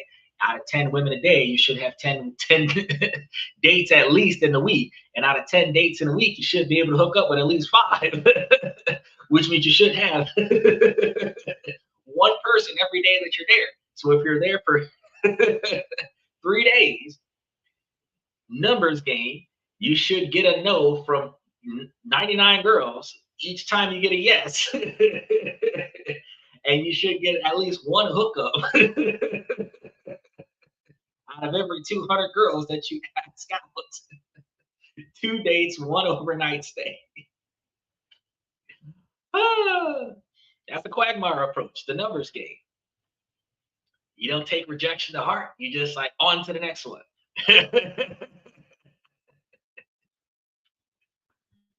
Ah, so this is going to scare away the people who aren't serious. This is going to change the opinions of the people who do not have the same views as you. And that's going to be exactly the point of being exactly clear about what you want. Interestingly, while dating apps can feel shallow, research from the University of British Columbia has shown that immigrants are actually more likely to use the apps than Canadian born individuals. So they aren't useless, but they must be used as a tool, not the entire strategy. You want to use them to meet people, but be quick to move the conversation offline and be ruthless in filtering for people whose profiles and conversations indicate that they share your values. Right now, the emotional toll of this search should not be underestimated because it can be the understanding of the culture, the landscape that you're going to go into is going to be half of the battle. You're not doing anything wrong, but you are simply looking for something specific in a place where it is not the majority, but being strategic and unapologetically clear about your values, you can absolutely find a loving, committed partner and build the family you dream of in Canada. Now, this is going to bring us to the circle uh, all the way around the beginning because building the family requires financial stability, which is often impossible without knowledge of the third pillar that we're going to be talking about today. Now, before we get into the third pillar, I want to talk to you guys real quick about these dating apps. If you plan on going to a specific country and you get on the dating app of that country, one of the things that you put into that dating app, special shout out to OG Kicks, is I am entering town on specific date that your plane is landing. And I will be in town until specific date that your plane is leaving. If you would like to meet, serious inquiries only. That should be in your opening scenario. People who are interested in meeting you in person should reach out to you inside of that window.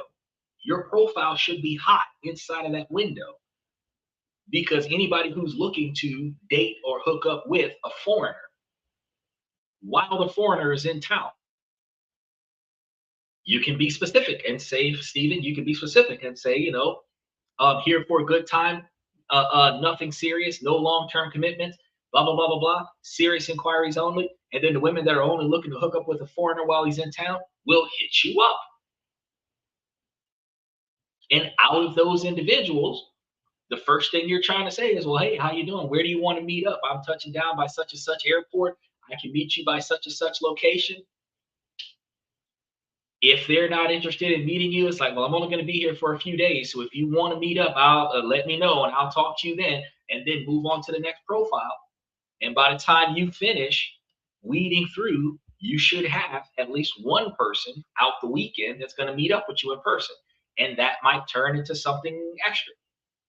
Now, there is going to be a pervasive and dangerous myth that is particularly harmful to newcomers and people in modest incomes, because it's a myth that investing is a luxury for the rich. And we talked about this earlier today in the show, but it's the idea that you need a high paying job and a pile of extra cash to even think about the stock market.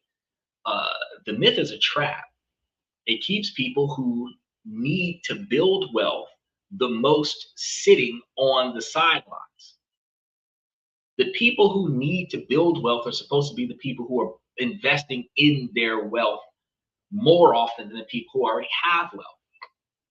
With their hard-earned money slowly being eaten up by inflation in low-interest savings accounts, being charged away at discretionary spending, entertainment, leveraging your psychological and emotional comforts for the fact that you now, but you don't do anything to change it. It's not to change. So let's be crystal clear. A high cost country such as Canada, investing is not a luxury. It's one of the most powerful tools that you have. Just like investing in America, it's one of the most effective paths for a person on a low or middle income to achieve financial security, get ahead of inflation, and build a future where they are not living paycheck to paycheck, which is the best feeling to be in. Not having any unpaid debt or having any debt that requires debt collectors to call you on the phone and harass you is one level of financial freedom. But not having to live paycheck to paycheck, where 2, 3, 5, 7, 9 months of your standard of living is already paid, or the money to pay it is already there, set on auto pay, and you're capable of taking the rest of the money and doing whatever it is that you want to do within reason and not having to worry about where your money is coming from. That level of financial freedom doesn't come from living paycheck to paycheck. It comes from investing in your present and your future, right? So the financial pressure that we discussed in pillar one is going to be relentless. But if you only are saving, you're still losing. Inflation is going to be the silent tax that eats away at the purchasing power of your money every single year. Look at how we just discussed how the US dollar is 72 cents of the Canadian dollar, right? The only way that you can combat this is having your money work for you when you're not working. What we talked about yesterday was leveraged income, right? You want to generate returns that outpace inflation. That's what investing is. It's not about a get rich quick scheme or gambling on a hot stock. It's about statistically turning your labor income into capital that grows over time. So some people say, but I only have a little bit of money left over each month. You might also say, is it even worth it? Yes, it is always worth it. Stephen says, I wonder if Tim H. Coffer or Canadian Tire stocks pay dividends. I don't know. I haven't looked into those. That's a good question. It is a good idea for you to be looking into dividend paying stocks, especially if you're getting them from different countries. You can add them to your portfolios. One of the first places, since you already have a fintech app on your phone, speaking of, Stephen, today is a stock party. Today is a stock party. So if you haven't gone into Stack Shop and collected your stock, go in there and collect your stock for today, the free stock for the stock party.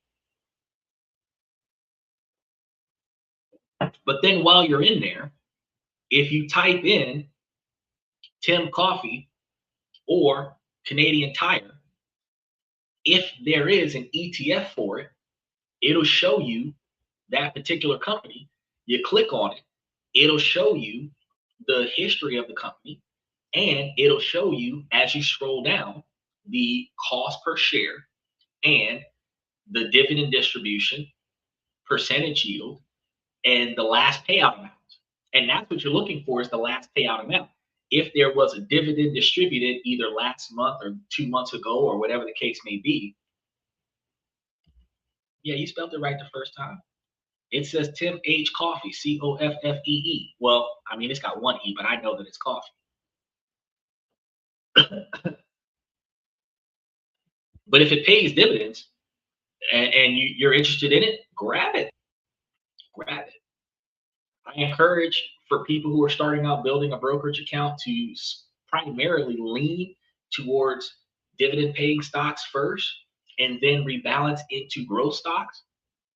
I encourage them to grab higher volatile REITs and BDCs and then add their personal other dividend paying stocks in there, because those REITs and BDCs are the most volatile right now in the current market.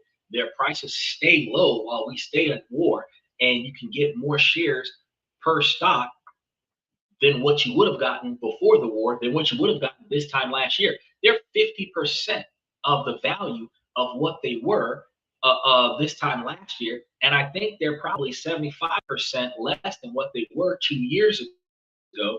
And these are the stocks that after Donald Trump gets out of office in 2 years, because we're talking about the 2028 election, because a new president is supposed to be elected in the November 2028 year as the president-elect, but the president starts office January 2029.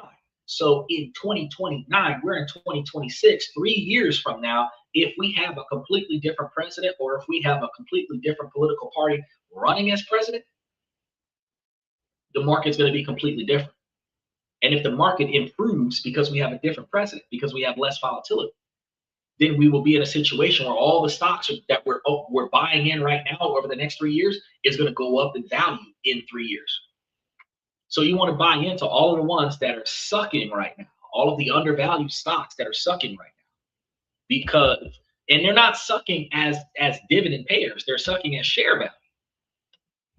So all of these that are going across the screen right now, all of these are the ones that you benefit from financially, buying into as many of them as you can right now.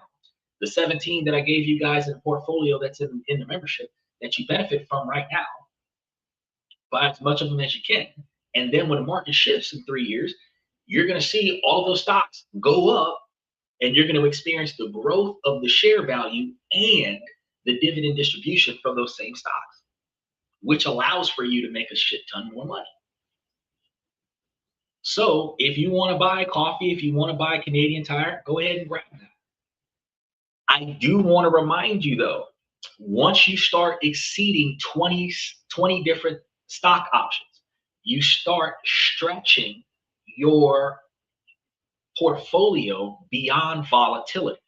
Now, what that does is you are no longer offsetting the volatility of the market, and you are only impacting and decreasing the average dividend return value of your portfolio. So the S&P 500 has well over 500 companies that all have different values, but the average of all of them is 10%.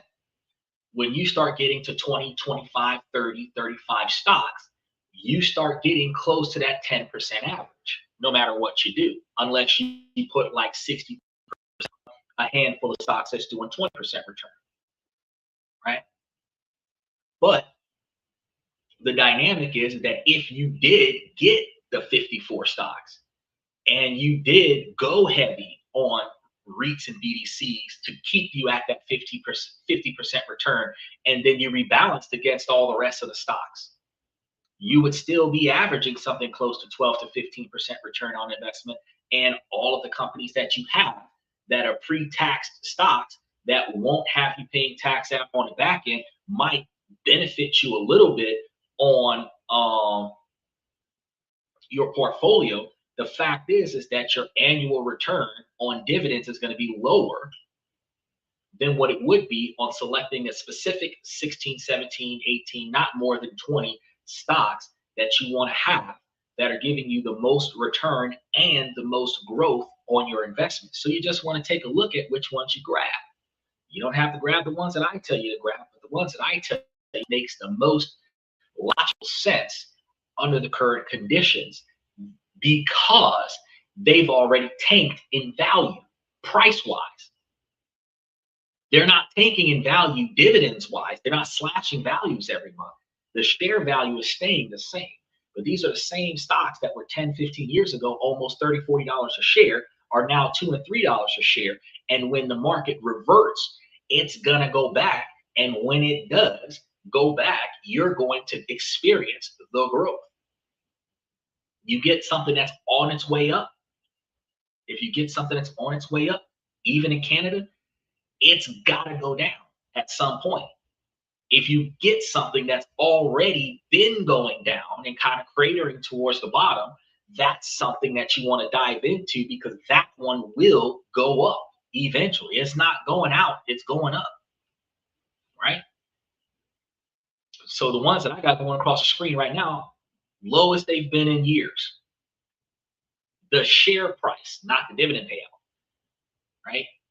Which means that these are going to be ones that will continue to increase in share value when the market conditions change, when war stops, when Trump stops making decisions that negatively impact these industries, when a new president comes in and stops rocking the boat, the confidence in the market will go back into these companies, and these companies will spike. And that's what you gotta pay attention to when you're grabbing your shares. But I said before that you should get investments in multiple countries, not be locked into just one country. So grabbing a couple of them in Canada, probably a good idea. Get some in Canada, Japan, Philippines, Cambodia, get some in plenty of other places. We talked about Switzerland, Denmark. There's plenty of places you can invest in. Once I get a few things taken care of, soon the majority of my income will be invested. Can't wait. What a lot of people say is I've got to first fix my life and then invest. What I encourage people to do is invest while fixing your life. Once you finish, it might take you a little bit longer to fix your life since you're not going all in with fix your life. The opportunity is going to be the difference between how much money you're going all in to fix your life in a short period of time versus how much money you could have put towards investing in your future while trying to fix your life and then still getting your life fixed. Because if you're all in on fixing your life during volatility, and then let's say the war stops, let's say conflictual decisions stop, and you haven't finished fixing your life, you would have missed the opportunity. And that's the part that I tell people, hey, if whatever you got going on, if you've got to pay off a few debtors, if you've got to pay off a few loans, if you've got to pay off a car note or pay off a medical bill or whatever the case may be, it is always fix and pay off the car, right? But you were, from what I understood, you were overpaying on the car to pay the car off quicker. You don't have to overpay on the car to pay the car off quicker. You can pay the minimum monthly payments to take the extra money and put it into the brokerage account. You can fix the car, fix whatever needs to be fixed on the car, which is another reason why I would be a rental car and go out instead of fixing the car. But if there's that many issues going on financially where you can't invest in your future, instead of going to Canada on a vacation, you should take that vacation money from Canada and put it towards fixing your car, and then take the money that you would have been spending after you came back from Canada and put that into the brokerage account. And just don't go on vacation this year. You might, instead of saying I'm going to invest in my future later next year or whatever, you should say I'm going to go to Canada next year after I get my car fixed this year and take the extra money and take care of my brokerage account. You could, here's a funny thing, you could say, let me take $5 or $10 or $15,000 and put it into the brokerage account, and then the 10% return, take that $500 and put it towards fixing my car piece by piece. Since you own the car, you don't have to fix everything at one time. Yeah, when you start getting to that transmission, you need $2,500. Yeah, when you start dealing with headers, you might need $25,000 to $5,000. But you need an oil change, you just need $300. Whether they got to do a cheap, easy $30 oil change, or if they got to flush the engine out and redo it with full synthetic oil and charge you $250, you need $300 on the side for that oil change. You can do the oil change 1 month. You can do the brakes, rotors, tires another month. Matter of fact, what was it? February. I did the brakes and rotors, the pads and rotors on all 4 tires for $1,000. Right? Now, that's fucking expensive. But that's the first time I had to do the rotors on a vehicle in 3 years. But 4 rotors, and those rotors aren't cheap. They're like $150, $200 a piece plus labor. And then, so 4 rotors, and then the brake pads, front pads and rear pads. Topped me off with some brake fluid. I spent $1,000 on just that, right? Power steering pump, $500, right? So I know what you're talking about. I know what you're going through. But when people say, well, instead of me investing in my future, I'm going to put 100% of my money on this. I'm going to keep so that I can pay the car. Because I know what you're thinking. Well, the interest on the car is more than the return on the brokerage account. So if I overpay the car, I can pay it off sooner and not pay as much for the car, saving money on the cost of the car. But you're dealing with opportunity cost. You got you a used car from a used car company that's got the interest rates baked into the price. Okay, you can pay it off sooner or you can pay it off later. But the fact is that the 15 to 20% return on investment for the brokerage account that you have with the stocks that I selected for you is the difference is the cost of doing business. You might be paying them like 10%. They might be charging you 10%. Hopefully they're not charging you 18% for the car note. But you've got a brokerage account that if you spread it out evenly, you're getting back 15. So in overpaying the car, you overpay the brokerage account. You overpay the brokerage account until the dividends from the brokerage account can pay for the car. You pay minimum balance on the car, and then you overpay the brokerage account. You know, that's how that works. Instead of taking 10 grand from your tax return and buying the car cash up front, you take the 10 grand from your tax return and put it into the brokerage account, and then take the brokerage account and start paying on the car note. Right? That way your primary paycheck is going on the brokerage account, not the car note. Since you have such a concerning car note, you shouldn't be vacationing with extra money, because listen to what we're talking about spending for a 3-day vacation, $3,000 to $5,000 for a 3-day vacation out of the country. That $3,000 to $5,000 can rebuild the car. Likely that $3,000 to $5,000 vacation trip could actually pay off the car, so you don't owe any more money on the car, and then you can go to building up your brokerage account so that your brokerage account can pay for you while you're out of the country. Opportunity cost. And these are the differences in decisions that not a lot of people make when we start talking about whether or not we should take a trip or pay off our debts or invest in our future. But the faster that you invest in your future, those debts are debts that are going away. You've paid off your credit cards. You don't have any student loans right now, but when you start accumulating student loans, whatever you accumulate, if you invest the difference wisely, you're going to have those going down, because you're not going to forever get student loans. You're only going to get student loans while you're in college. Your car note is only going to be your car until you pay it off. These are depreciating debts. So you don't have to kill yourself with the depreciating debts. You can redirect your attention to appreciating your brokerage account, because as it gets bigger, it will cover your basic standards. It's going to eventually cover your monthly phone bill. It's going to eventually cover your monthly car insurance bill. It's going to eventually cover your monthly utility bills. It's going to, but that's requiring you to put more of your money there before you put it anywhere else.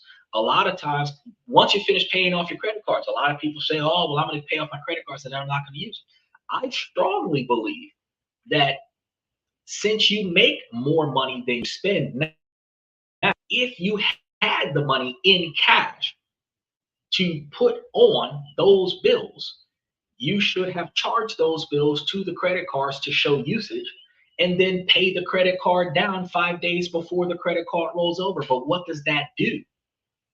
What that does is it takes all the money that you didn't need and put it in your brokerage account, and then all the money that you needed went towards the credit card. After that, the credit card's got like $5 or $10 at the end of the billing cycle. You pay that and then charge everything that you need to the credit card. You're using the cards every month. They're at a very low balance. The credit scores are fantastic because you have low utilization. You still have low debt because they're only reporting what's left over, not what you put on it. And then at the same time, you're still in a position to put more effort into your brokerage account than chasing your debt.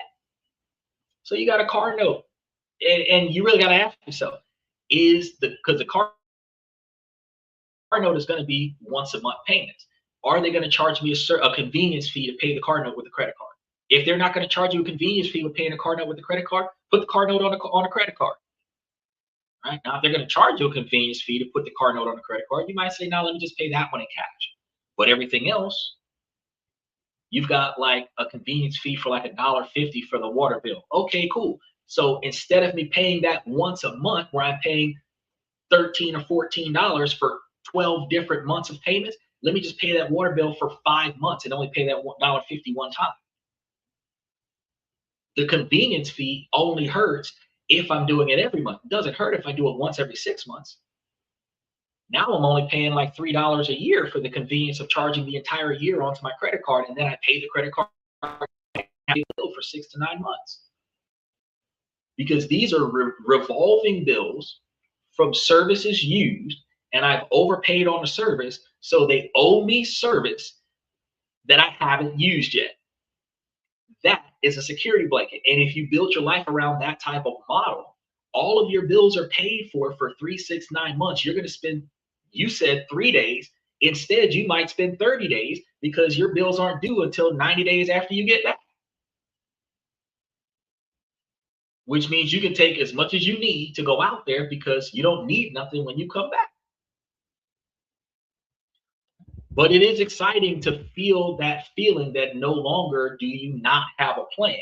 So even if you don't take my advice, even if you decide to pay off your car first and then fix your brokerage, fix your car, and then after you get everything mentally secured, then you take all the extra money that you were putting on your car and you start putting it on a brokerage account, you can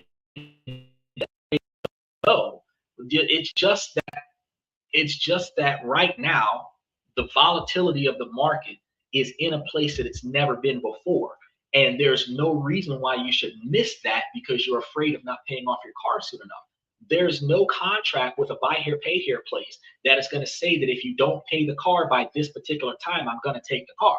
No, you will continue to pay them for that car until the car is paid off. So even if it was supposed to be an 18-month contract and you're 36 months in, as long as you haven't missed a payment, they're not coming for the car.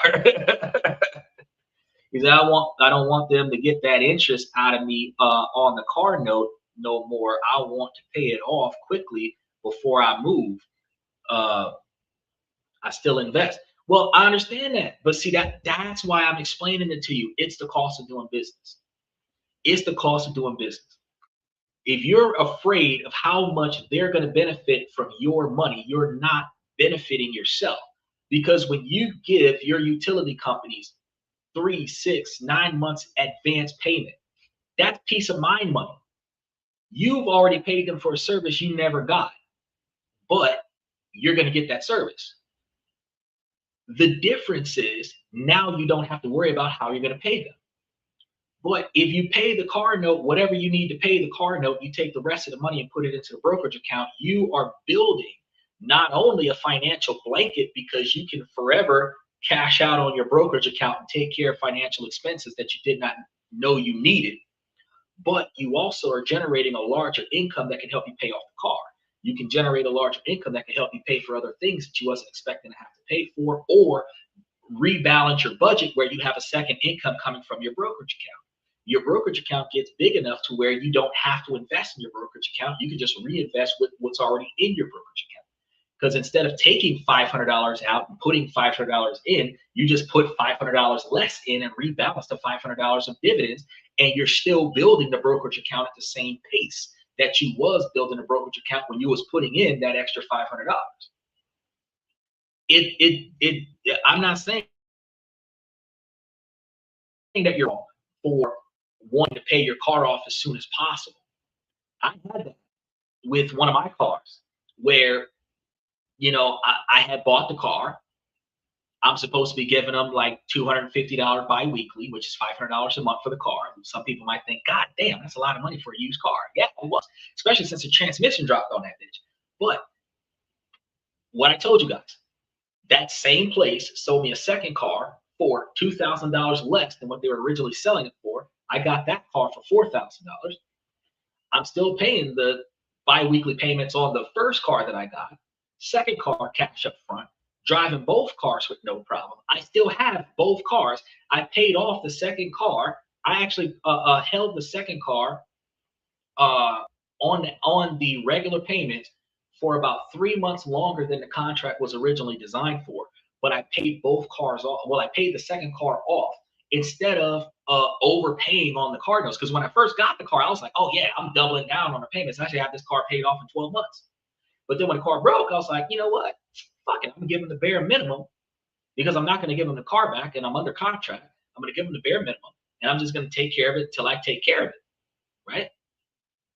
Now what happened was all the extra money that I was giving to them, I instead put it towards other things, which allows for me to do more in my life until the car's paid off.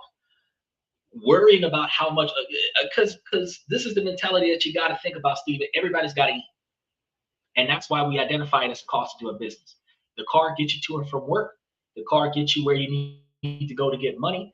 The car is serving a purpose. It is a financial liability because of the financing, but it's in-house financing. So it's not like they're reporting it to the 3 major credit bureaus. So it's not like this is going to boost your credit score by paying it off sooner. So you get no financial benefit other than the peace of mind of knowing I don't owe them anymore. But you understand that the monthly payments that you got to pay for this car is the monthly payments you got to pay for this car until you trade it in. And when you trade it in, somebody else is going to pay the remaining balance on this car to your dealership. And then you're going to be paying them an extra quantity of money until you pay off that car. So if you keep this car as like the backup plan to whatever new car that you get, because I would recommend that you get a car 10 years younger than the car that you got, specifically because of the laws that are under review right now about fixing your own shit. I would get a car 10 years younger than the car that you got and use the car that you got as a backup plan when you get that replacement car, so that you always have an extra car when one of your cars is in the shop, right? You should always have at least 2 cars, one that runs and one that's being fixed, whether it's being general maintenance or major repairs. You should always have one that's running while the other one's in the shop. And if you have a situation where you got 3 of them, where one of them broke, it needs major repairs, you can't afford to fix it, one's in the shop getting regular maintenance that you could afford to fix, and the other one's your daily driver, that's like kind of the spread, right? You should always, like, I don't know if you guys ever watched those movies where like one of the protagonists in a movie goes into the garage, goes into the barn, or goes to the back of the house and takes his car cover off with this 40-something-year-old car, still got plates on it, engine still runs, nobody knew that motherfucker was back there. We're gonna take this bitch and go do whatever we gotta go do with it. The 2-3 cars in the front that the feds know about got trackers on them. We ain't worrying about them. We're using the one in the way back that nobody knew existed. That's the kind of stuff that you gotta be doing. But you can't do that if you don't stack extra stuff. You keep your one in the back with a car cover, always runs, but you don't use it as your plan B or plan C situation.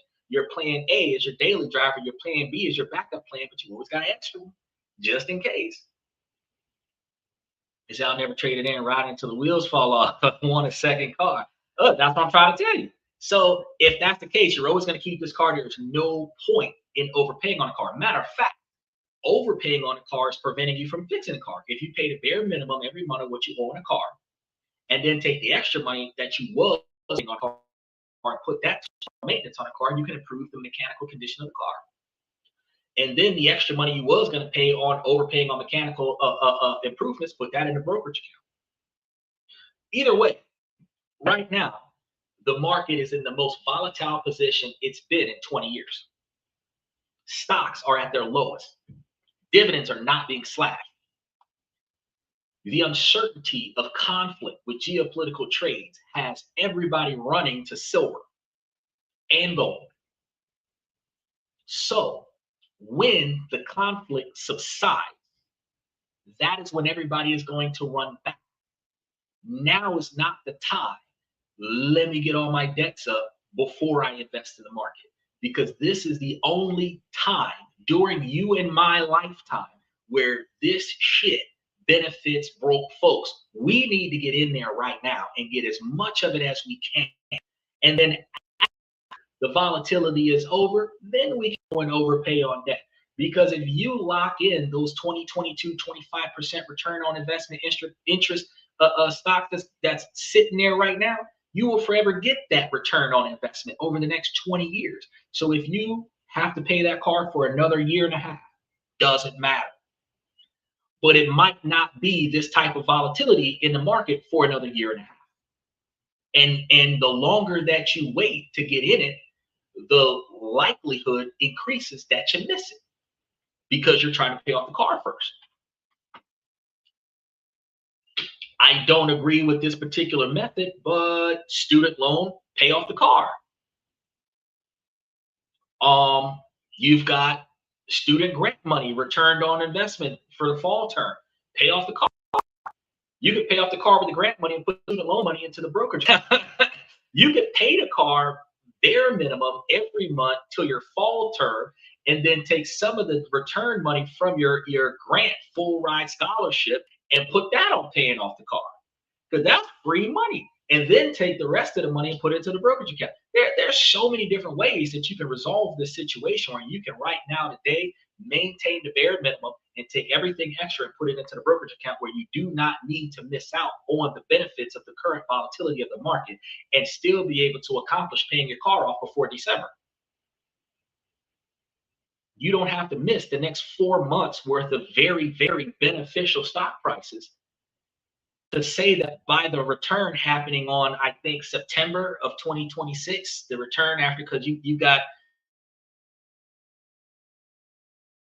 school usually starts on the second or third week of August. You got 2 weeks in after drop ad week, your refund happens. So usually the first or second week of September, that's when your refund's going to hit. Your refund is going to be the day that you can say, shh, boom, car paid off, because your car ain't that much. I would assume that based on what you and I talked about with the car right now, you probably only owe $2,000 plus interest, and you're probably still paying pretty shitty payments on it, because you got what you could get at the time that you could get it. But at the same time, you know that if you got a $2,000 or $3,000 return from your school from just the grants and scholarships, that you could pay your car off. Why are you overpaying the car now? Because you didn't think about it. But then, because you're on a free ride scholarship, you got the good grades. I heard like everybody that crossed the stage was freaking honor students. So I already know that you have the capabilities to walk in there and still get the subsidized and unsubsidized loan from the school, and then be able to take that and put that towards, put it into a brokerage account and offsetting the difference, deferring payments until you get out of college. And this is why I told you to do that. Because since you wasn't diving into student loans, from what I understand, until now, you've already saved 3 years of undergrad. You have another 3 more years of undergrad that you can just max out all of your funding for your education, put it into the brokerage account, which means that you could pay off your car and invest in your future and finish college and go to Canada next year instead of this year. And everything that you're looking for to accomplish can still be accomplished by December. You just have to change the way you planned it. Just a little. Just a little. Just a little. Because truth. This is why we have these discussions. If you put more on your car repair and less on the notes, the only thing you would be saying is, man, I'm waiting on a stack to pay the car off. That's it. But even still, you don't have to put the stack on it. Put the stack card for peace of mind for yourself. You put the entire refund, put it into the brokerage account, and I can guarantee you that the type of refund money that you would have gotten from the school with the grants, the scholarships, and the subsidized and the unsubsidized loans, you would have had more than enough money to put it into the brokerage account, where the monthly payment from the brokerage account would have paid for the car. Again, paying off a loan is a tax deduction. So, car loan, stock market, if you claim them correctly, they cancel each other out. So do you benefit from paying off debt faster when you can use that debt as a tax blanket against the profits off of the brokerage account? No. It's the cost of doing business, because the difference between interest owed on a debt versus interest made on a brokerage account is the cost of doing business. But as long as you're making more off of the investment than what you're spending on the debt, you are benefiting. You're in a plus. And that's the opportunity cost you're not considering right now. Once that car is paid off, you don't have any loans you're paying on. You're not claiming that car loan on your tax return. So all you have is your W-2 taxes and your brokerage account taxes. But when you have a car loan tax deduction, car repair tax deduction, that's a whole different ballgame. That's less money you got to pay Uncle Sam to make more money. When you have student loan tax deductions, when you're paying on your student loans. That's why people don't use their student loans. They don't think about this. You borrow all that money from the school, put it into a brokerage account. When you start paying those student loans back, the money that you're paying the school is not money they're going to tax off the brokerage account. They offset one another. That's why they call it a tax blanket, because what you owe in tax debt is offset from what they deduct from your tax bill from all the debt that you're paying back. You just got to talk to a CPR, or not CPR, CPA. Talk to a CPA, a licensed tax agent. They'll tell you, yeah. A lot of the stuff that if you do it differently, you can benefit from not having to pay the car off sooner. Right? Now, we got to bust another myth. The idea that you need a lot of money to start investing is going to be completely false. We have modern technology that you can start investing even in places like Canada with as little as $100 or even $25. The key is not the amount that you start with. It is the habit of consistency that you are going to build with investing. Investing a small amount regularly over a long period of time is infinitely more powerful than investing in a large amount of money at once. This is due to growth, where your returns start earning their own returns. This is a snowball effect. And the most important ingredient is going to be time, not a large initial sum. So the more money you're able to put into your brokerage account and the longer that it's going to be there, the more you're going to get back, as opposed to the more money you put onto the note, the less money you're going to save on the car. Because, if I pay it off 6 months sooner, that's 6 months less interest I got to pay. But I put this into the brokerage account 6 months sooner, and 6 months more money I would have made. Do the calculations on your opportunity cost. So how do you actually invest like this? Let's create some simple step-by-step plans that anybody can follow. If you open the right accounts, before you even think about what you're going to buy, you need to decide where to hold your investments. In Canada, for a beginner or someone in low to moderate income, the answer is almost always the same thing. You want to start with a tax-free savings account. This is in Canada, not in America. You might be able to find some in America, but this is specifically Canada has tax-free savings accounts. The tax-free savings account is the most powerful investment account for the vast majority of Canadians. The name is a bit misleading, though. It is not just a savings account. Think of it as a special basket. Any investment you put inside this basket, stocks, bonds, funds, gets to grow completely 100% tax-free. So when you decide to take the money out, you pay zero taxes on the growth. This is going to be a very massive advantage for any newcomers or those on a lower income. The tax-free savings account is often superior to the other common accounts. The RRSP, because of its flexibility, you can withdraw money anytime without penalties. And because of tax-free growth is incredibly beneficial, you can open a tax-free savings account at any major bank or at a low-cost online brokerage like Wealth Simple or Trade.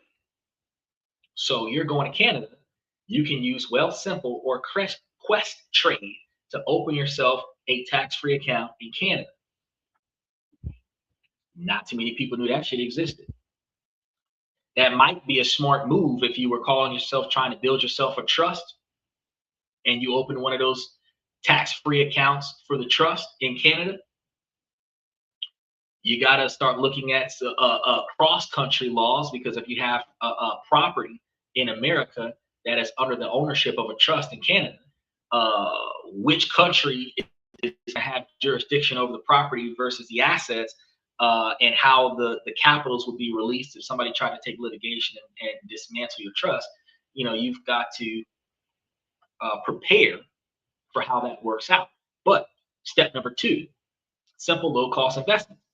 This is going to be where people get paralyzed. They think they need to become stock picking geniuses. You don't. I've already picked the stocks for you. The simplest and most recommended strategies for beginners is to buy single low cost all in one exchange trade funds. An ETF is a simple basket that holds hundreds or even thousands of different stocks like the S&P 500, right?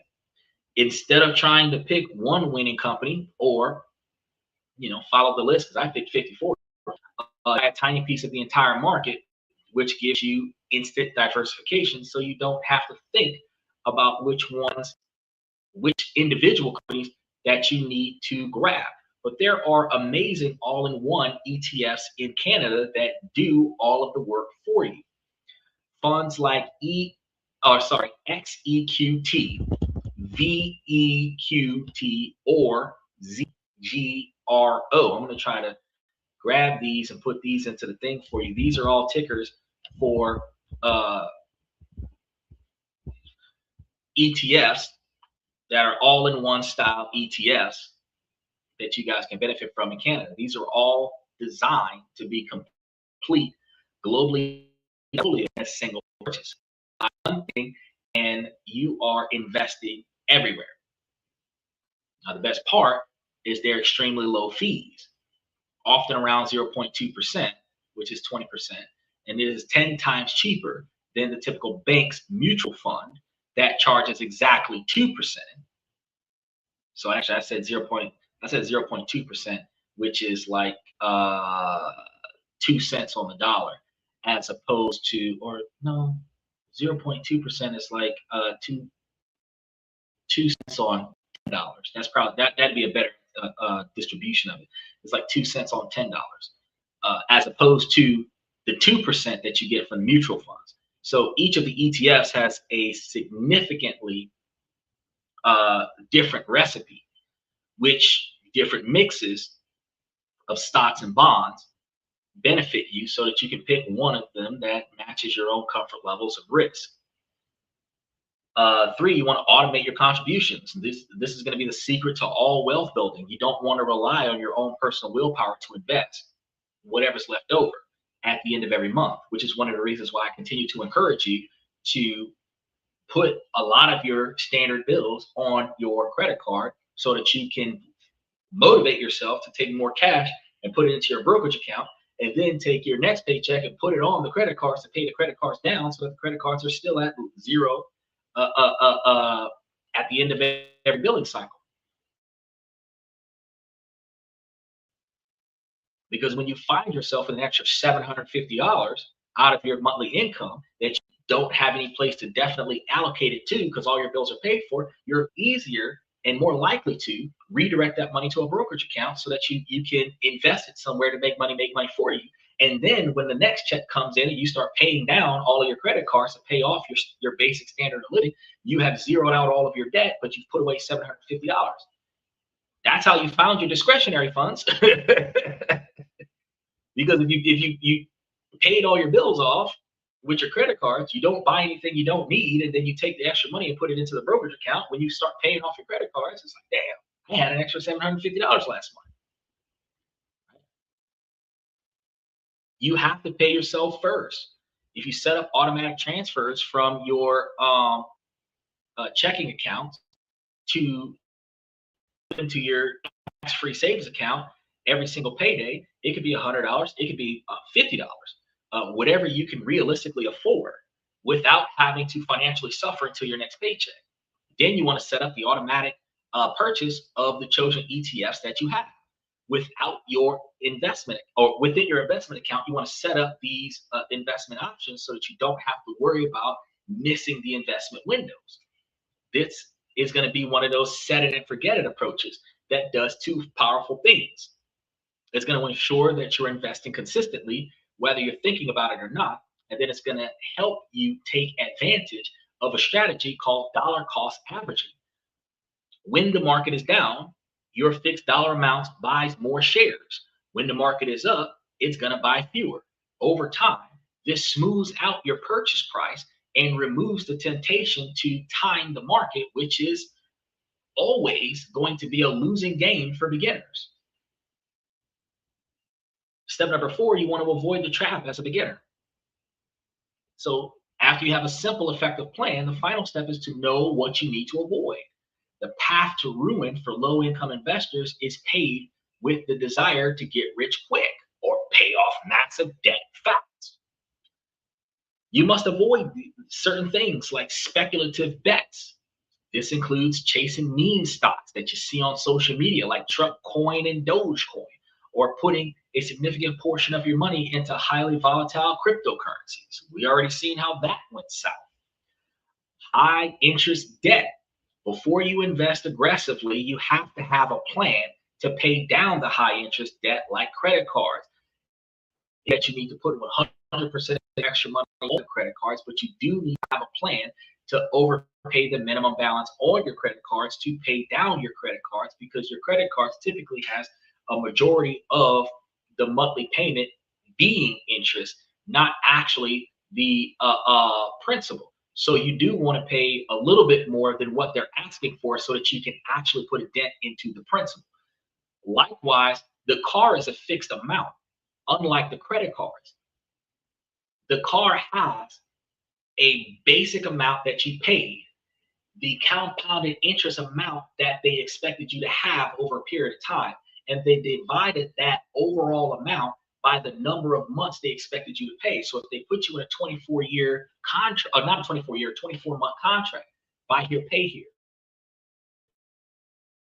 Have a car for $4,000 where they're basically making you pay $6,000 to $8,000 over the course of 24 months based on the interest that they're going to give you. They divided your monthly payments up to about $500 a month, bi-weekly $250 a month. You can afford that, but you're trying to pay $400 or $500 every paycheck so that you can try to pay it down faster. You don't want the car to linger where you end up paying twice as much as the car was worth in order to get the car, because you're trying to save the money on the overall final balance of the car. I mean, yeah, but it just it's a the a credit card is going to be something that's going to be a revolving debt that's going to continue to increase interest, where if you only pay the minimum amount, you're never going to pay off the credit card. But with a car note, no, if you keep paying on the car and never trade in the car, it will eventually reach zero. It's just not going to reach zero without them getting their money's worth out of the car first. He said the Catch Me Outside girl from the Dr. Phil show, Bags Barbie, had a meme coin. I remember that. I'm still laughing at how many people believed in it. They had the Hawk Tuah girl that got into legal action on that meme coin because she got involved in it. They put it up there, but they pulled the money out too quickly, and then the meme coin crashed. Fact of the matter, and then so many people lost their money in that situation that she got sued over the coin because they pulled it out too quickly.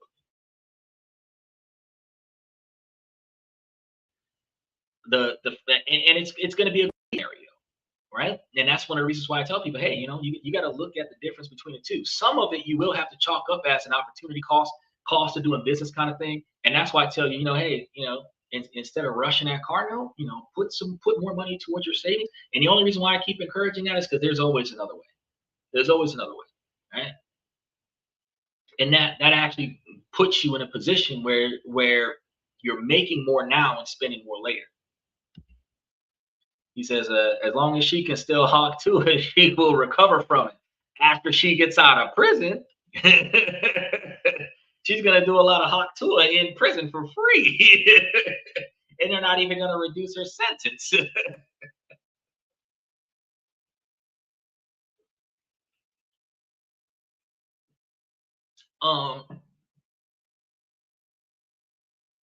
So the guarantee that a lot of people bank on is paying off a 20% interest rate is something no investment can match in most scenarios, because the ones that I'm looking at right now are like 20, 22%, 23%. But when I put it into the portfolio with other shares, the portfolio itself is averaging 15%. So if you got a 22 or 23% interest rate on your credit card, up to 29% interest rate. If you got a 29% credit card for some fucking reason, bro, you need to make sure that bitch is paid off.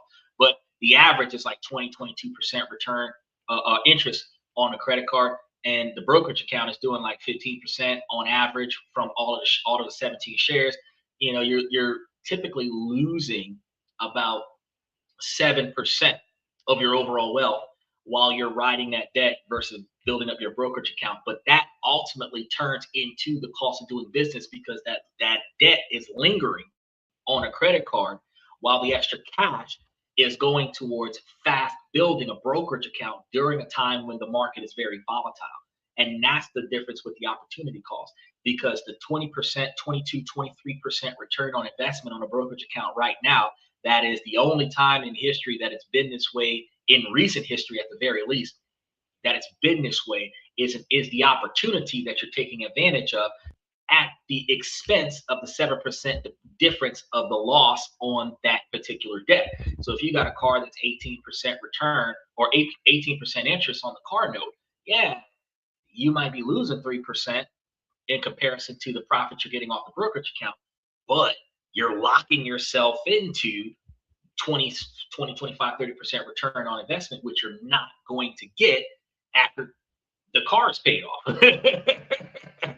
So when the car is paid off, you're not even going to be imagining the 7% a year that you lost on the car still being there versus the 20 something percent a year growth that you're going to be having on your brokerage account after the car is paid off.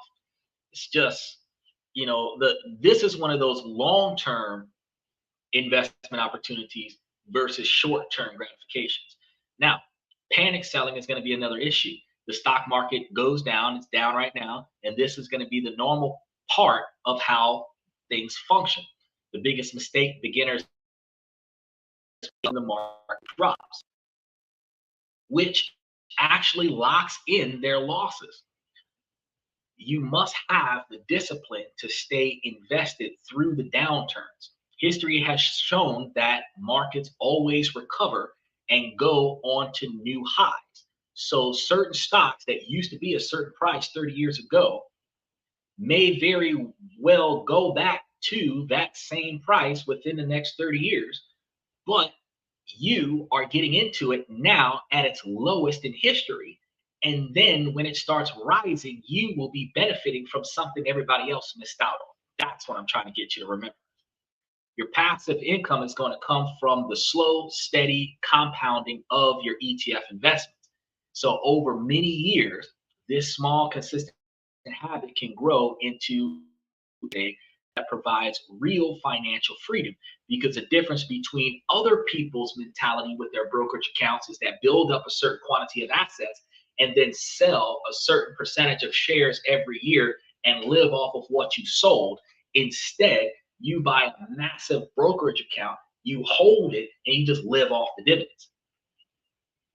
If you wanted a certain lifestyle that required you to build up $750,000 worth of assets in a brokerage account so that you could sell off 10 or 20% of that every year and live off of $70,000 to $75,000 a year, instead get the kind of brokerage account that's paying you $70,000 or $75,000 a year and never sell the principal and forever live off of the interest and will the whole platform to your kids or your ex-wife if you don't have any kids, or somebody, some best friend that could benefit from it when you pass, since you don't have anybody else to give it to. But the goal is to pass it on to the next generation after you've built it up. This third pillar is going to be the key that unlocks the other two pillars. Because without a plan to grow your money, the high cost of living will forever keep you on a treadmill. And the financial stress that it creates makes it incredibly difficult to focus on building a life and a family that you desire. It's actually negatively impacting you right now, Stephen, with your ability to decide to travel, because your first mindset is to rough it outdoors instead of having the comfort of being indoors just to save a little bit of money. But if you built the financial success that you needed, you wouldn't have to rough it outdoors. In fact, you could probably get driven out there, have valet parking, and then have room service on a penthouse suite, or just have a complete Airbnb style apartment scenario where you got the place rented out for the whole month and the entire thing is covered. The difference in the mentality of stressing.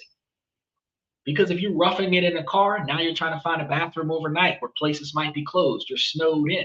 You might be parking your car in a place where the police won't let you sleep in your car. You might be trying to pay for a parking garage, and paying for a parking garage so that you can sleep in your car. You might as well have just paid for an apartment where you could have just stayed inside. Rent a room instead of renting a whole unit.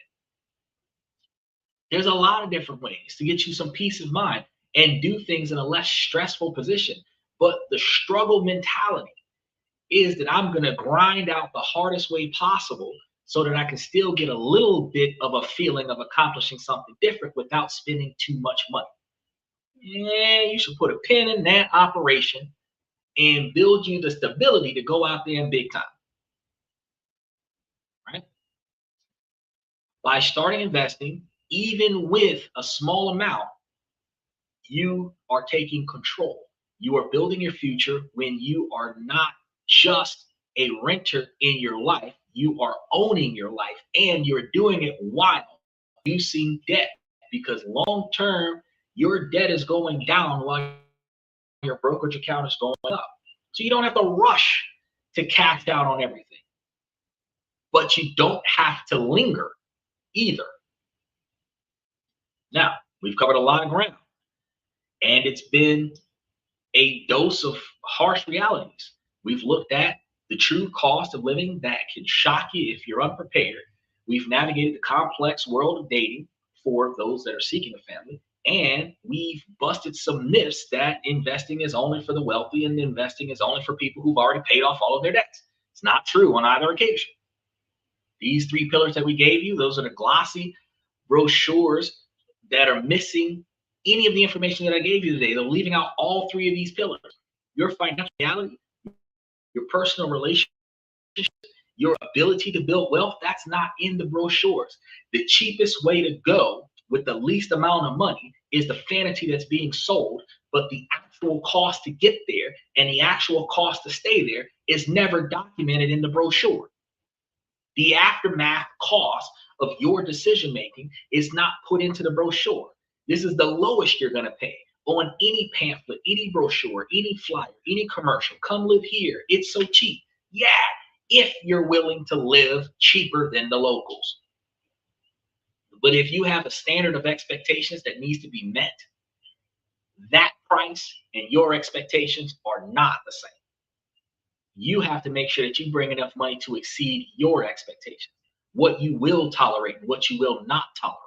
More so to the magnitude of what you will not tolerate, right? These are not separate issues. They are completely intertwined with one another. The high cost of living puts immense pressure on your ability to start a family. And one of the best ways to escape that pressure is to build a financial foundation through discipline and accessible investing. After today's show, you inspired me to do a big transfer into a personal portfolio just now. Bro, I've been telling you this shit for the longest period of time. It took me 3 months to get you to open a damn brokerage account to begin with. I understand how you feel. So I understand. But one of the things that you gotta realize right now is that when I started telling you about getting in here while it was good, you didn't see those stock prices. If you go look at Prospect Capital right now and Ellington Residential right now, you're looking at they turned off the percentage yield on the stock because the percentage yield is so fucking high. You got Prospect Capital is $2.14, $2.20 a share right now, when it used to be almost $4 a share. It is half of what it was earlier this year. When it was riding at 18% return on investment at the beginning of the year, it's riding at 22 or 23% return on investment right now because they're still over there blowing people up. They're taking all of the tenants and bringing them overseas. As long as they're sending soldiers overseas, real estate is going to lose profits. You now can benefit from real estate investment trust because there's nobody here that's paying rent that's over there blowing people up. Same thing with the BDCs. Same thing with the oil. Same thing, all of the stuff that I gave you. I gave you everything that's directly impacted by the war, where the stocks are at their lowest that they've been in years. And there is absolutely no way that you should miss out on this because you want to pay for the car by the end of the year. There's absolutely no way that you're missing out on this, because the war could end next month. The war could end next month. All it takes is for them to blow up the right quantity of stuff and get an I surrender, and the war could be over before 4th of July, right? But all of the money that you're putting on your car, you might have your car paid off by October, but you would have missed out on all of the stocks that are available right now in June that are at their cheapest. And they're not going to be this cheap this time next year, unless Donald Trump does, unless where he's on to next year, June. But with the Congress doing what they're doing right now, if in the event they pull the war budget and Congress forces America to retreat, which I've never seen that happen, but if that was to happen, where Congress forces America to retreat, that would be the only way that the war would stop. He said, I'm going to split it up 17 ways, just going to follow the membership ones. That's what I'm trying to tell you. If you split it up 17 ways, the BDCs and the real estate investment trust are going to be post-tax money, or not post-tax money. Post-tax money, meaning that they didn't pay taxes on that. They haven't paid taxes on those, so you're gonna have taxation on those when you claim more taxes. But all the other ones are pre-tax money, meaning that the money got taxed. You got the other ones like Johnson and Johnson. You got the Shell, Chevron, Exxon Mobil. You quite a few of them that I put in there. What was it? Avino or Advigo, I think it was. The Broadcom, that's what it's called. Broadcom. I can't remember what its abbreviations is, but Broadcom, the tech company. Oracle for TikTok. All of the ones that I gave you guys, a lot of those they pay taxes before the shareholders get dividends, and a lot of those are going to be buy and holds that are not going to tax you at the end of the year. And then you're going to have your real estate investment trusts and your BDCs that are not going to that are going to tax you at the end of the year. But the difference is that if you divide it in 17 ways and do the distribution that I told you about, you're looking at 15% return on investment. But if you put 33% on each one of the highest real estate investment trusts, and then rebalance that into the other 14, you will find yourself locking yourself into the 20% return from all three of the highest paying real estate investment trusts, locking yourself into that return, and then rebalancing all your money into the rest of the portfolios. So even after the war stops, even after the real estate investment trusts drop from 22 to 24% to the newer after-war shares of like 16 to 18%, you're still rebalancing into the other ones that are still going to be negatively impacted by all the shit that's going on. And you're going to be able to get in when those are low and rebalance into those where the other 14, you'll be catching those while they're down. So when they do go up, you experience the growth and you experience the dividends.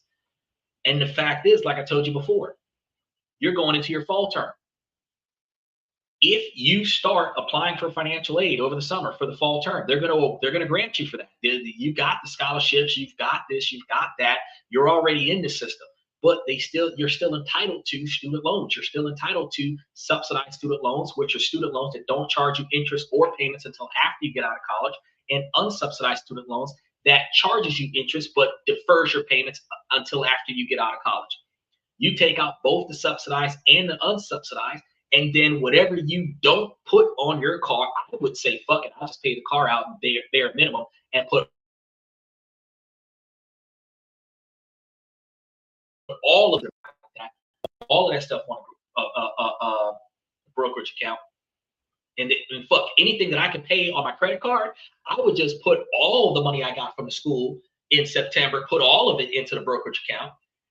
And then just as the school asks for shit, charge it to my card and pay for stuff off my credit card and out of my paycheck. And that's just less money I'm adding to the brokerage account because I just dumped 10 or 15 grand into my brokerage account and threw it into real estate investment trust that's doing 22% return on investment, which is like $2,000 and some change a year off of the 10 grand I got from the school that I can rebalance into my brokerage account where I could not afford to put into my brokerage account originally $200 a month. I just got all this money from the school where I'm getting $200 a month from the money I got from the school to put onto the rest of the real estate investment trust or the other 14 stocks that I have.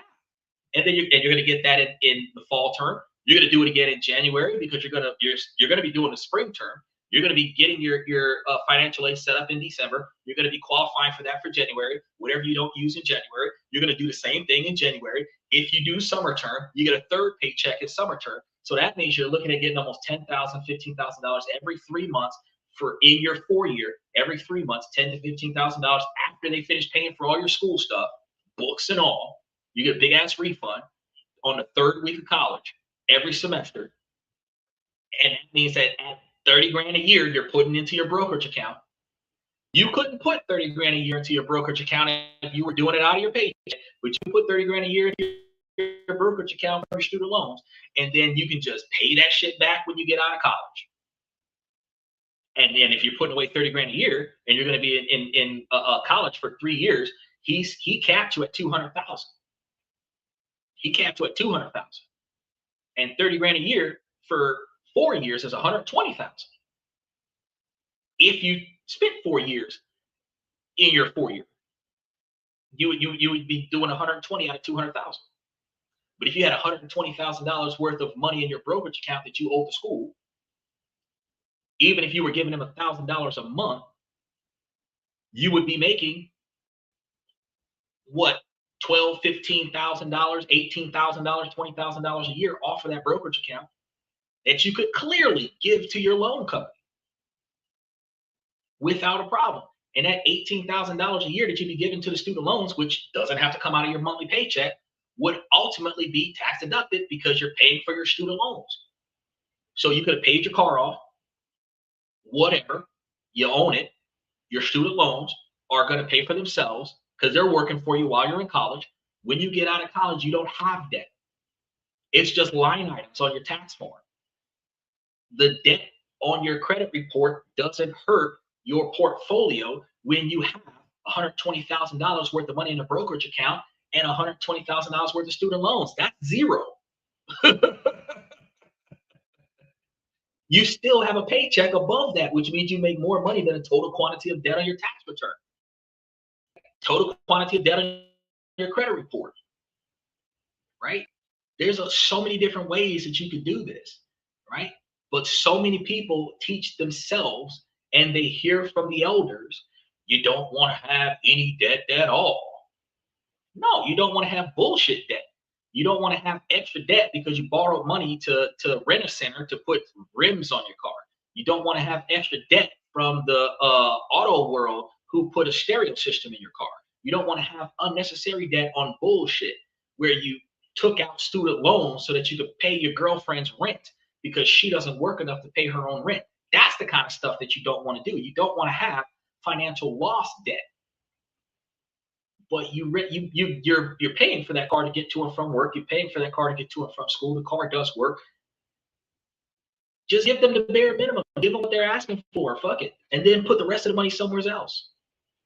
You know, fix it and then put the rest of the money somewhere else. And don't go on that trip to Canada right now because it's costing you too much money to go to Canada. The money that you're spending to go to Canada should be the money spent to fix the car so that the car is guaranteed to run for you so you don't got to worry about it breaking down.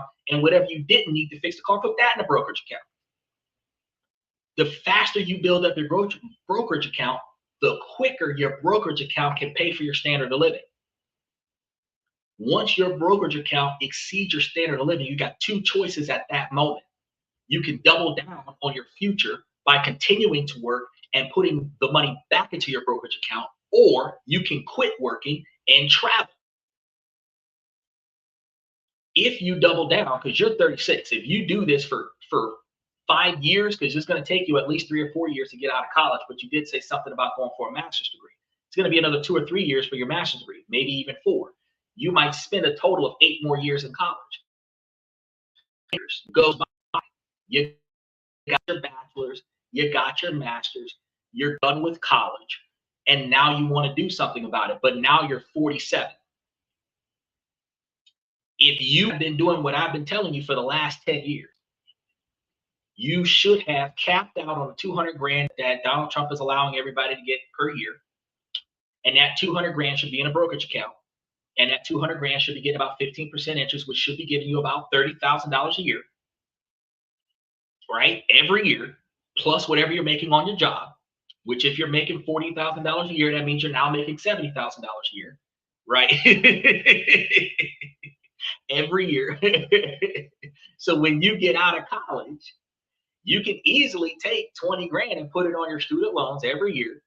You can work on whatever job you want to work on because you don't have the stress of my income must exceed certain amount of money so that I can pay for student loans, because fuck it. They tell me what to pay and I send it to them from the brokerage account every month, or charge it to the credit card and then put the money on the credit card next month, every month. Either way, your lifestyle is covered. By doing this, that gives you peace of mind. It gives you a lot of freedom. It gives you the ability to focus and be more decisive. When you're no longer living from paycheck to paycheck and paying down debt out of desperation, you can now strategize as to the best way to put your money in places where your money is making money for you. The debt that is temporary debt should never overrule the benefit of a lifetime of retirement money. And I understand things happen, certain shit comes out of nowhere, and instead of you making a payment on your brokerage account this month, you might pay for that financial inconvenience so that you don't have to withdraw money out of your brokerage account right after you put the money in there. I completely understand it. I agree with that. You're going to not put the installment on the brokerage account, but you're going to cover this debt. But guess what? If you already taken $500, $600, $700 a month, put it into a brokerage account, and this time an emergency comes up where you wasn't doing preventative maintenance, because the only emergencies that's going to come up outside of the consequences of bad decisions is going to be car repair that you should have already planned for that became inconvenient because you didn't do anything about it. Like I drove a car with a bad transmission till it blew the engine. I could have just parked that car and drove the car that didn't have a transmission problem. Now I got to fix the transmission and the engine. But I had a whole other fucking car. So I just used the other one. Right? You know, same thing. If you wait until it becomes a problem, now it's a problem that you can't afford to fix. Because instead of a $2,500 transmission, now it's a $5,000 head job and a $2,500 transmission. So now it's $8,000. A $2,500 to $3,000 job just turned into an $8,000 job because I didn't do it when I should have. Right? So if you preventative maintenance, change out all your tires, put an extra spare in your trunk. If you're living that kind of lifestyle where you have flats on a regular basis, you might want to get 2 or 3 extra full-size rims from a local salvage yard, because even if they set the salvage yard on fire, the rims are still usable. You can go get a used rim for like $40 from a salvage yard, full-size rim for the exact same make and model of the car that you got. Buy 2 or 3 of them motherfuckers for $150, and now you got full size. You have multiple spares at your house. So if you get a flat, change it out. Now you've got the lifestyle where if you got a flat, you can put a full size on your car, take the flat, drop it off at your tire company that should have a warranty on the car, come back and pick that tire up later in the week. You don't have to sit at the tire shop all day long getting your tire changed. You can just pull up, drop that bitch off at the register and say, call me when it's ready. Because you've got a full size spare in the trunk. You bought 6 tires from them, they might give you a deal, right? These are the things that you do, preventative maintenance. But if you have an emergency, if you were putting $500, $600, $700 a month in a brokerage account, and now you got to go and pay for something with your car, you got $600 to pay for that, right? And this is what I teach you guys. And all of this comes from, hey, you got to set yourself up for Canada, but you need to set yourself up for America too, because you live in America, and America, right? So Canadian dream is not dead. You can go there. It has changed though. It's no longer a dream that you can simply fall into. It's a dream that you got to build for strategically and with your own eyes wide open. It's going to require a level of financial literacy that I teach you guys on a regular basis, and personal planning that was perhaps not necessary generations ago. Back when we were living from paycheck to paycheck, and that was the fantastic way to go, because credit cards wasn't widely used, debt wasn't widely built. The idea of having no debt because you owned your own house, you owned your own car, you could give your house and your car to your favorite child, they own their own house and own their own car. A lot of the times, a child's first car is a hand me down from mom and dad, because mom or dad would buy a new car, or not a new car, but a newer car, where they might have had a 10 or 15-year-old car. They buy themselves a 5 or 10-year-old car, give their kid the 15-year-old car, and now they've got an extra car in the house.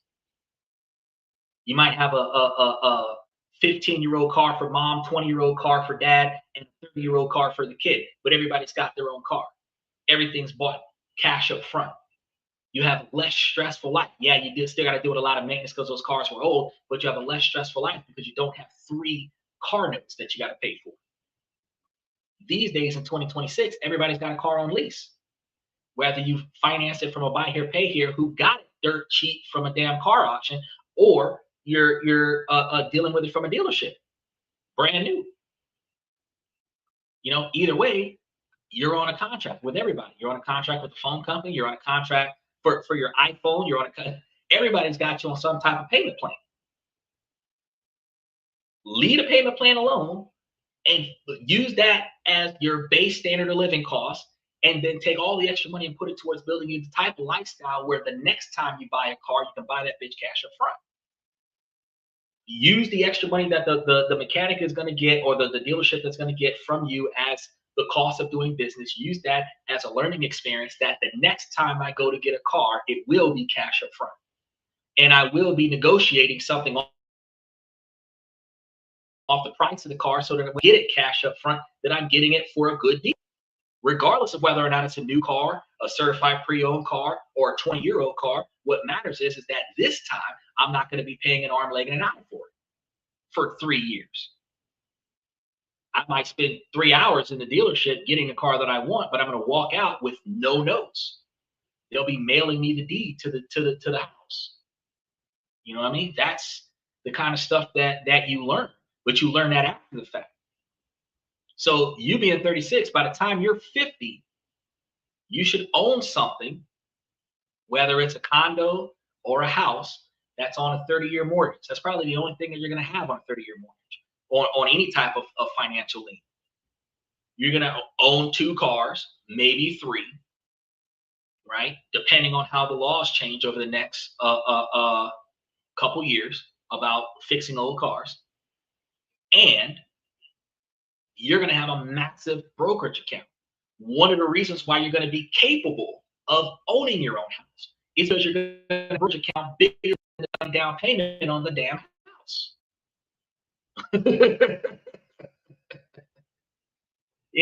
That way it's like, look, leverage this stock market, or leverage this stock position that I have to give me that house. That makes way more sense. And one of the reasons why I tell you to do this, and I pressure this knowledge on you, because you don't have to take my advice, but I pressure this knowledge on you, because people who build their credit scores up so that they can qualify to borrow stuff from other people forget that each time you act hurts your credit score. You have to make sure that your financial situation is so secured that when you ask, they will not say no. You understand? If you got a phone company, they do a credit check on you to finance that phone. You check your credit score, and you will find out they have recently done a credit check to see if you could upgrade your phone. If they do a credit check and your credit is bad, they're not going to qualify you for a $1,500, $1,600 iPhone. They're going to see that the only store credit that you have might be $800 because your credit sucks. But if your credit is good, they'll qualify you for a $1,500 iPhone. Your phone company will do a credit check on you to finance the phone. So you got to make sure that you got more stuff there that they like to see, so that they never tell you no. Oh, I'm gonna take that credit hit for when I do that loan, but I'm only gonna take that credit hit because I'm gonna get guaranteed that yes. But you also want to build the kind of trust fund account that you can borrow against, so that you no longer have to ask First National and Bank of America and all this other stuff for money. You don't have to ask them for shit. You go to the trustee and say, hey, Is there enough money in the account for me to borrow X number of dollars from the account? Yeah, sure. All right. And now you're going to sign a contract with your trust that allows for you to pay back your trust or not get dividends from your trust until the amount is paid off. You take that money, do what you got to do with it, and then even with interest incorporated into the scenario that allows for people to be able, anybody who's on the trust, to be able to benefit from borrowing against the trust and then getting paid back, the trust getting paid back with interest before any more dividends is distributed to the borrower, which allows the borrower to not bleed the system dry, but it allows the system to prevent the borrower from relying on the three major credit agencies, which people don't think about. He says, I'm always going to fix old cars, even if it must be done by candlelight. It's not going to be a candlelight situation if the laws are passed the way they're talking about passing the laws. The parts are no longer going to be accessible for old cars. And the parts that are accessible for old cars are going to have a $200 to $500 extra cost on those cars because they're going to be creating a serial number exclusive authorization to the electronics on certain vehicles. So if you've got an older car from the 60s and 70s that doesn't run on any electronics, if the parts are still available for those cars, you can fix that car. You can potentially do an engine swap on that vehicle, an engine and transmission swap on that vehicle, an engine and complete drivetrain swap on that vehicle where you keep the body, but you upgrade the engine to something different. Those engines that requires electronics, those electronics are going to have certain serial numbers and codes in them that requires dealer approval. The dealer is going to be charging an arm, leg, and an eye for that approval. And if you can't afford it, now you've got a car you can't afford to fix. So either you're going to be experiencing discontinued parts just so that they can afford, just so that they can force the old cars off of the road to force people to buy new cars, or you're going to be experiencing prices for dealership authorized electronic improvements. It's not just going to be limited to the ECU anymore. It might be tied to the alternator. It might be tied to the ignition switch. It might be tied to the AC compressor. It might be tied to the throttle body. It might be tied to the OEM sensor, where now you got to call the dealership from your third-party mechanic and have the dealership charge him a certain quantity of money that he's going to charge you for them to give your computer the okay to start because you put a different part on the car. It's not about doing it in the, I mean, I'll fix my car in the dark too. I'll take the spotlight right here and go outside in the yard and work on the car. But if the parts don't work, then the car won't run. He's out by a iPhone 13 for $150 off a friend. You know, I'm on it now. I hate iPhone, right? But if you were to get yourself a brand new iPhone, where are they at now? iPhone 2026, right? As a $600 phone. You can finance it with your phone company where you've only got to pay the taxes on that bad boy, and then they charge you like $35 a month for the phone, right? Or you can go and buy a refurbished phone off of eBay. You can buy a refurbished phone for like $250. The fact is that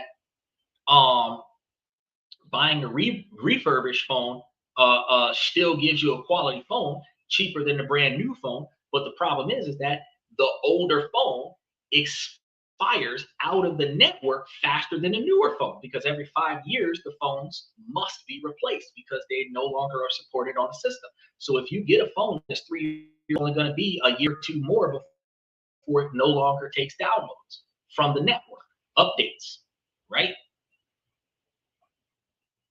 He says, I will find dealership workarounds. No, you won't. That's what I was talking about. That's what I'm trying to tell you right now. The dealerships were going to the president, getting a law put in place to eliminate the workaround.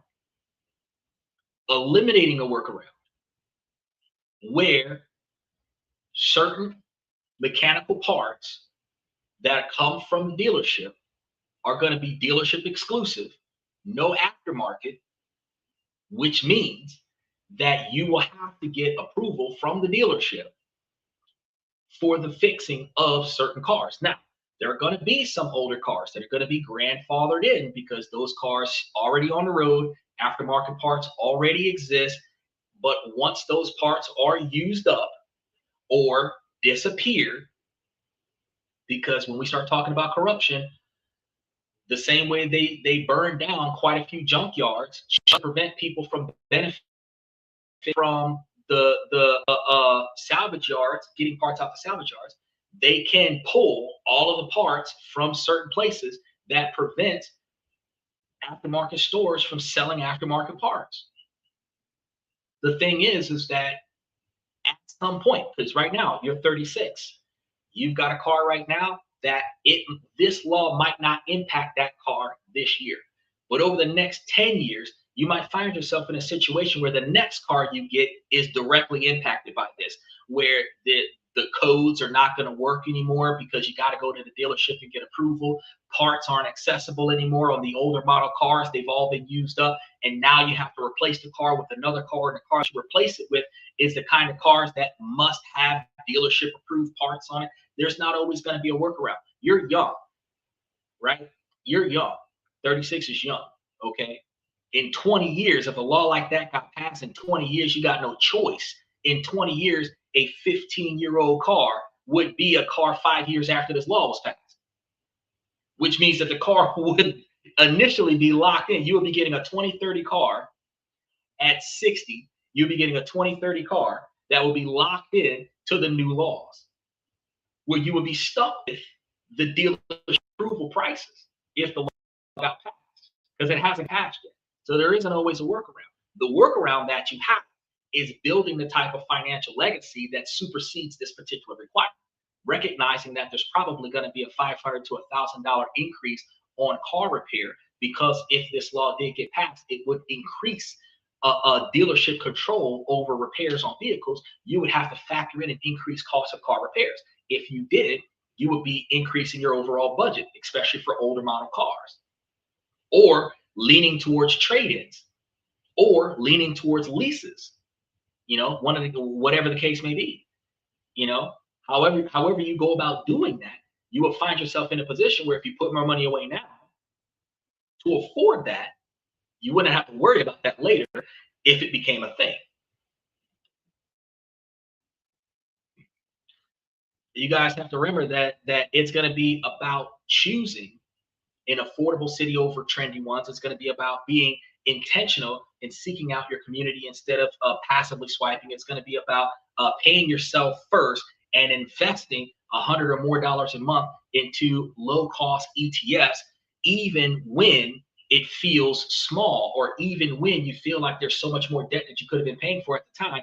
Putting that money guaranteedly towards your future to change the opportunities that you can decide on in the future, because you can't afford a $500+ increase on oil changes and alternator repairs and everything to that effect today. But if you built the kind of wealth where that wouldn't be a problem to next year, 10 years, 5 years now, then you would be better off. Now, Canada offers incredible opportunities, safety, and quality of life that the envy of the world talks about on a regular basis, but it demands something in return. It's going to demand that you be prepared. Your hope is that the conversations, my hope is that this conversation is going to help you do just that. And your hope is that this conversation is going to give you the knowledge that you need to be successful. I want you guys to understand that it has armed you not to be afraid of what's going on, but prepare you to be realistic and plan for your own success, not just hope for the best. Because assuming I'm gonna find a way out of this before it gets there, instead of saying I'm gonna put the money where I need to put it so that I can afford to pay for it in case I can't find it. That's different. Plan A was, fuck it, I'll figure it out when I get to that bridge, right? Plan B is I'm building a bridge so that when I get to the canyon, I have a way to cross the bridge. A lot of people believe that I'll figure out how to cross that bridge when I get to it is the mindset that there's always another way and I will find that other way. But the other way is, in fact, building a bridge and bringing it with you so that when you come to a canyon that doesn't have a bridge in it, you've got a solution to cross the bridge. Might have cost more than what the other people would have been willing to pay at the time, but you can afford it because you prepared for it, right? That's going to be the difference. You have more options because you financially prepared for the worst. They have less options because they can't afford to pay for the things that you can afford because they did not prepare for this to become a problem. Because you got to understand, when the laws change and repairs cost more money, guess what's going to cost more money? Used cars. Because if they buy it out of an auction and they've got to buy parts to fix it, and the dealership's charging more money to clear the codes for the new parts that are going on the old cars, the mechanic that fixes the car is going to charge more money to the used car dealership that's selling the car. The reason why the cars are going to be so cheap, a lot of the used cars, is because they pick it up out of the auction for under $1,000. They fix it for less than $1,000, and then they charge you $4,000 for it, and they call those $5,000 cars. The buy here, pay here's $5,000 cars that charge you almost $10,000 to buy the car.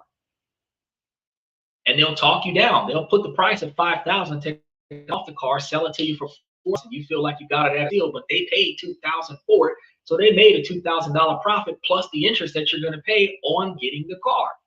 So you got it for $4,000. You're going to pay $8,000 by the time you paid it off. They made a massive profit off of this car because they only paid $2,000 to get the car, but they profited $6,000 off of the car. That allows for them to continue selling those cars. But if it now costs them an extra $1,000+ to fix the car, now that once $4,000 car might cost $7,000 or $8,000 in order for you to get it, which means they're going to give you a sticker price of $10,000. Likely go down $1,500 on the price and charge you $8,500, where now for that same used car, you're going to be paying $17,000 over the same 2 to 3 year period of time that you're paying for your current $5,000 car. You might still get a car in good condition. You might still get a car that'll live forever, but you're now spending in the new era $16,000 for the same car that you used to buy for less than $5,000. But being able to put your money aside so that your money makes money for you, you will be able to buy the car cash up front and get it at the new value and not have to pay those notes. That's how you prepare for it. Your workaround, knowing that they're going to charge you extra money on the car, you might say, well, instead of me buying a used $10,000 car, which in 15 or 20 years, it might be a used $15,000 or $20,000 car, you might decide to say, well, fuck, I'll go get me a certified pre-owned vehicle that would be a cheaper Honda Civic, Toyota Corolla, Toyota Camry. That's like, at that time, $30,000 cash up front. And I buy that car, $30,000 cash up front, no miles, or no, 5,000 or 10,000 miles on it, cash up front, $20,000, $30,000 cash up front, out the gate in 2036. And I don't have any repairs on it, just regular oil change, tire change, brakes, rotors, tune-ups. And when the car starts becoming more of a problem than I'm willing to pay to fix, I can sell the car back to the dealership. 100% equity, fix up $1,000 car, put like 40, 50,000 miles on it, sell it back to the dealership for probably $15,000 towards my next car, where now I only have to put up $18,000 for the next model up. Where my car, being 4 years old, would be sold back to the dealership at 10 years old or 15 years old for half of what I paid for it. Or I can use that to buy yet another vehicle that is 4 years old, where ultimately I am buying the peace of mind to not have to pay to fix this motherfucker outside of minimalistic general maintenance. That's the workaround. Yeah, you're going to be spending more money. But I mean, if you're going to be spending, if the cost of fixing older cars is going to be month to month, year to year, the same price as buying a car that doesn't require to be fixed for 5 years, it's time to change our mentality to have enough money to buy the car cash up front so that we don't got to fix it for 5 years, sell it back to the dealership and get another car. And then let people who can't afford to do this figure out how they're going to buy my problem from the dealership when I sell my problem to the dealership and upgrade. I don't have to deal with that. I don't got to work around the dealership problem because I can afford to buy the car from the dealership cash up front. I don't have to work around the dealership problem when I don't have to go to the used buy here, pay here and work around the dealership problem from Toyota, Ford, Chevy, Dodge, and I can just go to Toyota, just buy a Toyota from Toyota. And I could go to Toyota, buy a car from Toyota, go to CarMax, sell it to CarMax, and then take the change and go back to Toyota and buy another Toyota. I mean, shit. You know? One of the things I also found is that if you take the car back to the original manufacturer with an antique that's in pristine condition, they typically give you more money for it than what they would have given you for a different model car. So if you got a Toyota, you take your Toyota back to Toyota, they're going to offer you more for that antique Toyota than what they would have offered you for a Honda or a Ford or a Dodge or a Nissan. People don't think about that neither. You buy anything you want from buy here, pay here, but when you trade it in, you trade it into the dealership that it came from and get an upgrade. People don't think about that. Now, I want to turn it over to you guys because we've been doing this for quite a few hours. We've talked about 3 massive life-defining topics. I want to know which of the 3 pillars that you were worried about the most when you were thinking about moving to Canada. Is it the cost of living, dating scene, or the challenges of investing? I think for Stephen, it was more the cost of living. I want to talk about it in the comments. Your stories and your concerns are going to be highly valuable. And this community is a place where we can have these honest conversations and insight as well as each other's observations, because while we don't all have to have all of the right answers for all of the things that we're working on, what we can do is we can prepare for what we wasn't expecting by having these open-ended conversations with other people, because we have a plan. Some of us do, at least. We have a plan. And until we get more information from somebody else that allows us to feel confident with changing our plan, we will stick to a bad plan simply because we have a plan before we don't have a plan at all. My goal is not to convince you to do everything my way. My goal is to convince you to always look for an alternative plan and compare the outcome of that plan to your current plan and see which one makes more sense. Yes, I'm going to give you opportunity cost information, because if you're going from struggling to not struggling, you will have to bite the bullet and pay the cost to be the boss. Everybody's got to eat. So you're going to have to give up some money in interest somewhere. You're going to have to give up some money in taxation somewhere. You're going to have to pay certain fees for the convenience of not having to put in the physical labor to get some shit done. But in the end, you're going to gain financial freedom. You're going to gain extra money in your savings, extra money in your brokerage account, extra money in your emergency fund, extra money to travel, extra financial freedom, extra peace of mind, which is what you're aiming for. Your goal is not to prevent somebody else from making money from you. Your goal is to prevent yourself from struggling in trying to figure out where the fuck the money is going to come from next year. That's your goal. How much they get off of you, because when I tell you guys to pay the utility bills 3, 6, 9, 12 months in advance, they're bankrolling in the extra money that they're getting for services they haven't given you yet. The money that they can do with that, invest it, make money for them, that's got nothing to do with me. What I just earned is the peace of mind that I don't have to worry about where the fuck I'm going to get money to pay them from, because they're already paid. I don't have to get back at a certain time and make sure that the money is available to wire transfer the money to those bills, because those bills are already paid. I don't have to put up an automatic transfer for an account that is already paid for the next 4 months. So the peace of mind of not having to worry about that bill at all is what I bought from advance paying standard utility bills that have separate service fees. Right?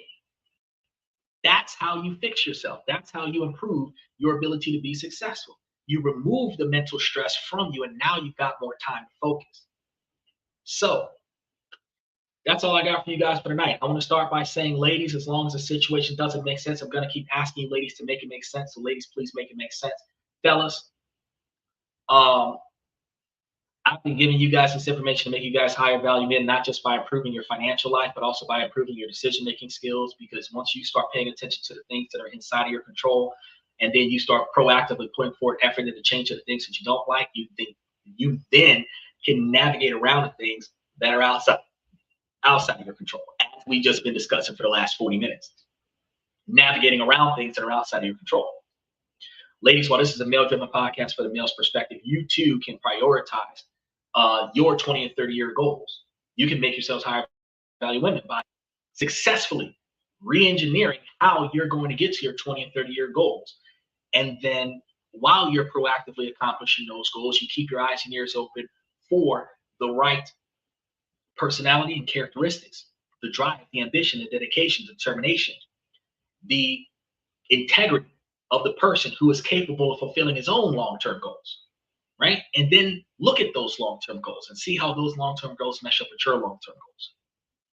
I'm going to be honest with you, ladies. A lot of the times, when a man asks a woman, what does she like and what does she want for a future? And the first thing women say, oh, I like to travel. Women don't have money to travel. They would like to travel, but they say that they like to travel as if they've ever gone anywhere. But the average American lives from paycheck to paycheck and can't afford to travel.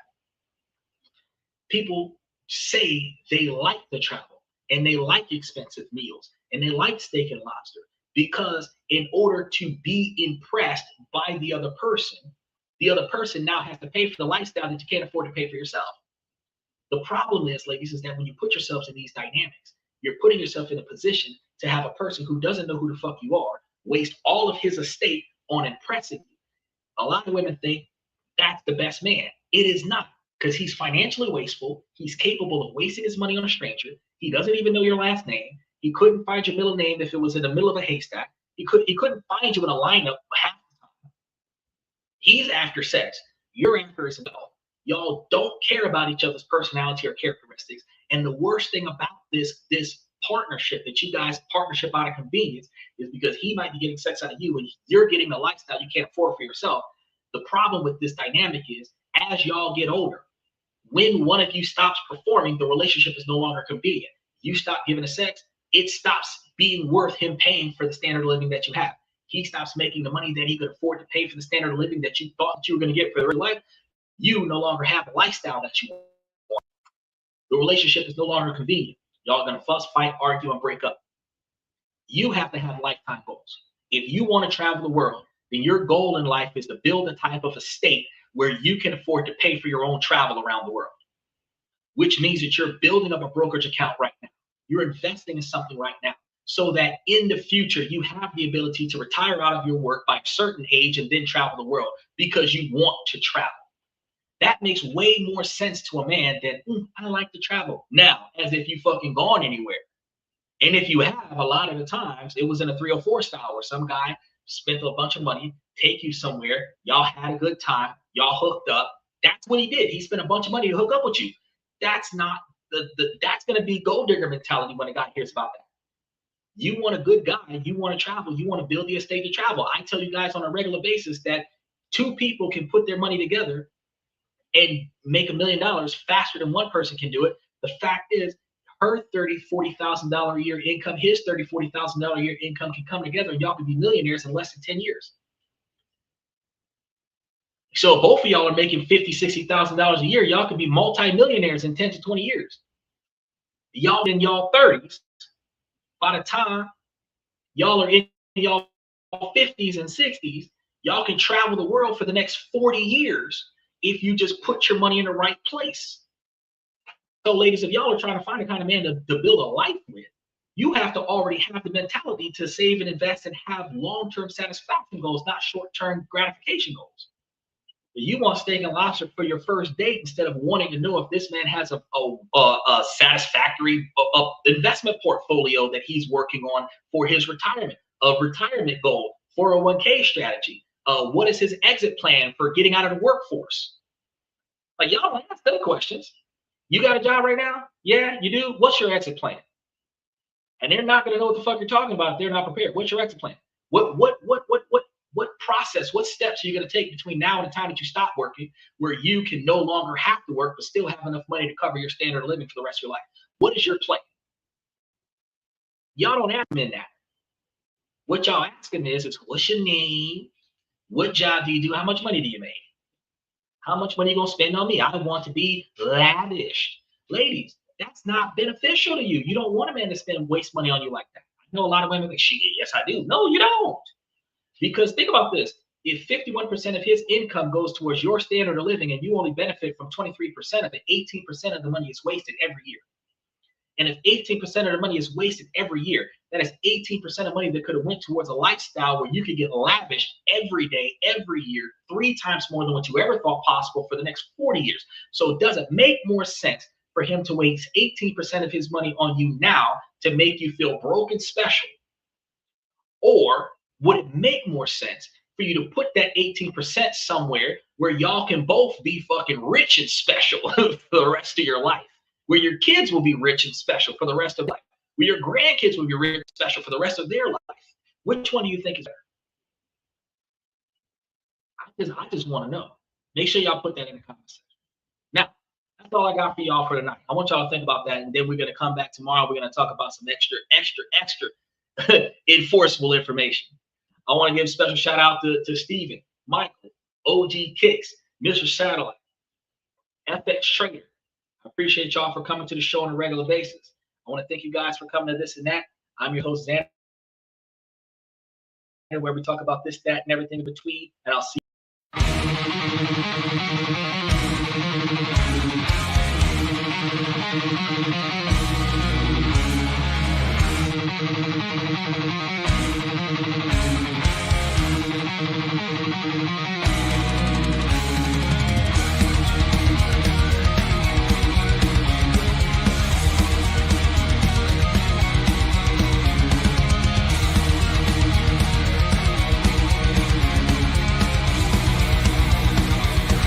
Higher ground.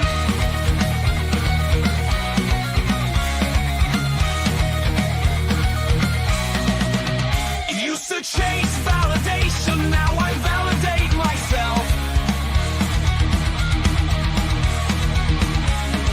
Building inner strength, putting doubt upon the shelf.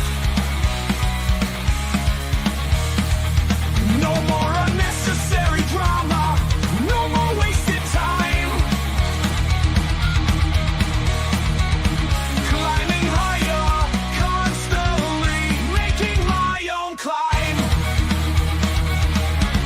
Standing on higher ground where excellence is found. My potential knows no bounds, raising the bar, breaking ground.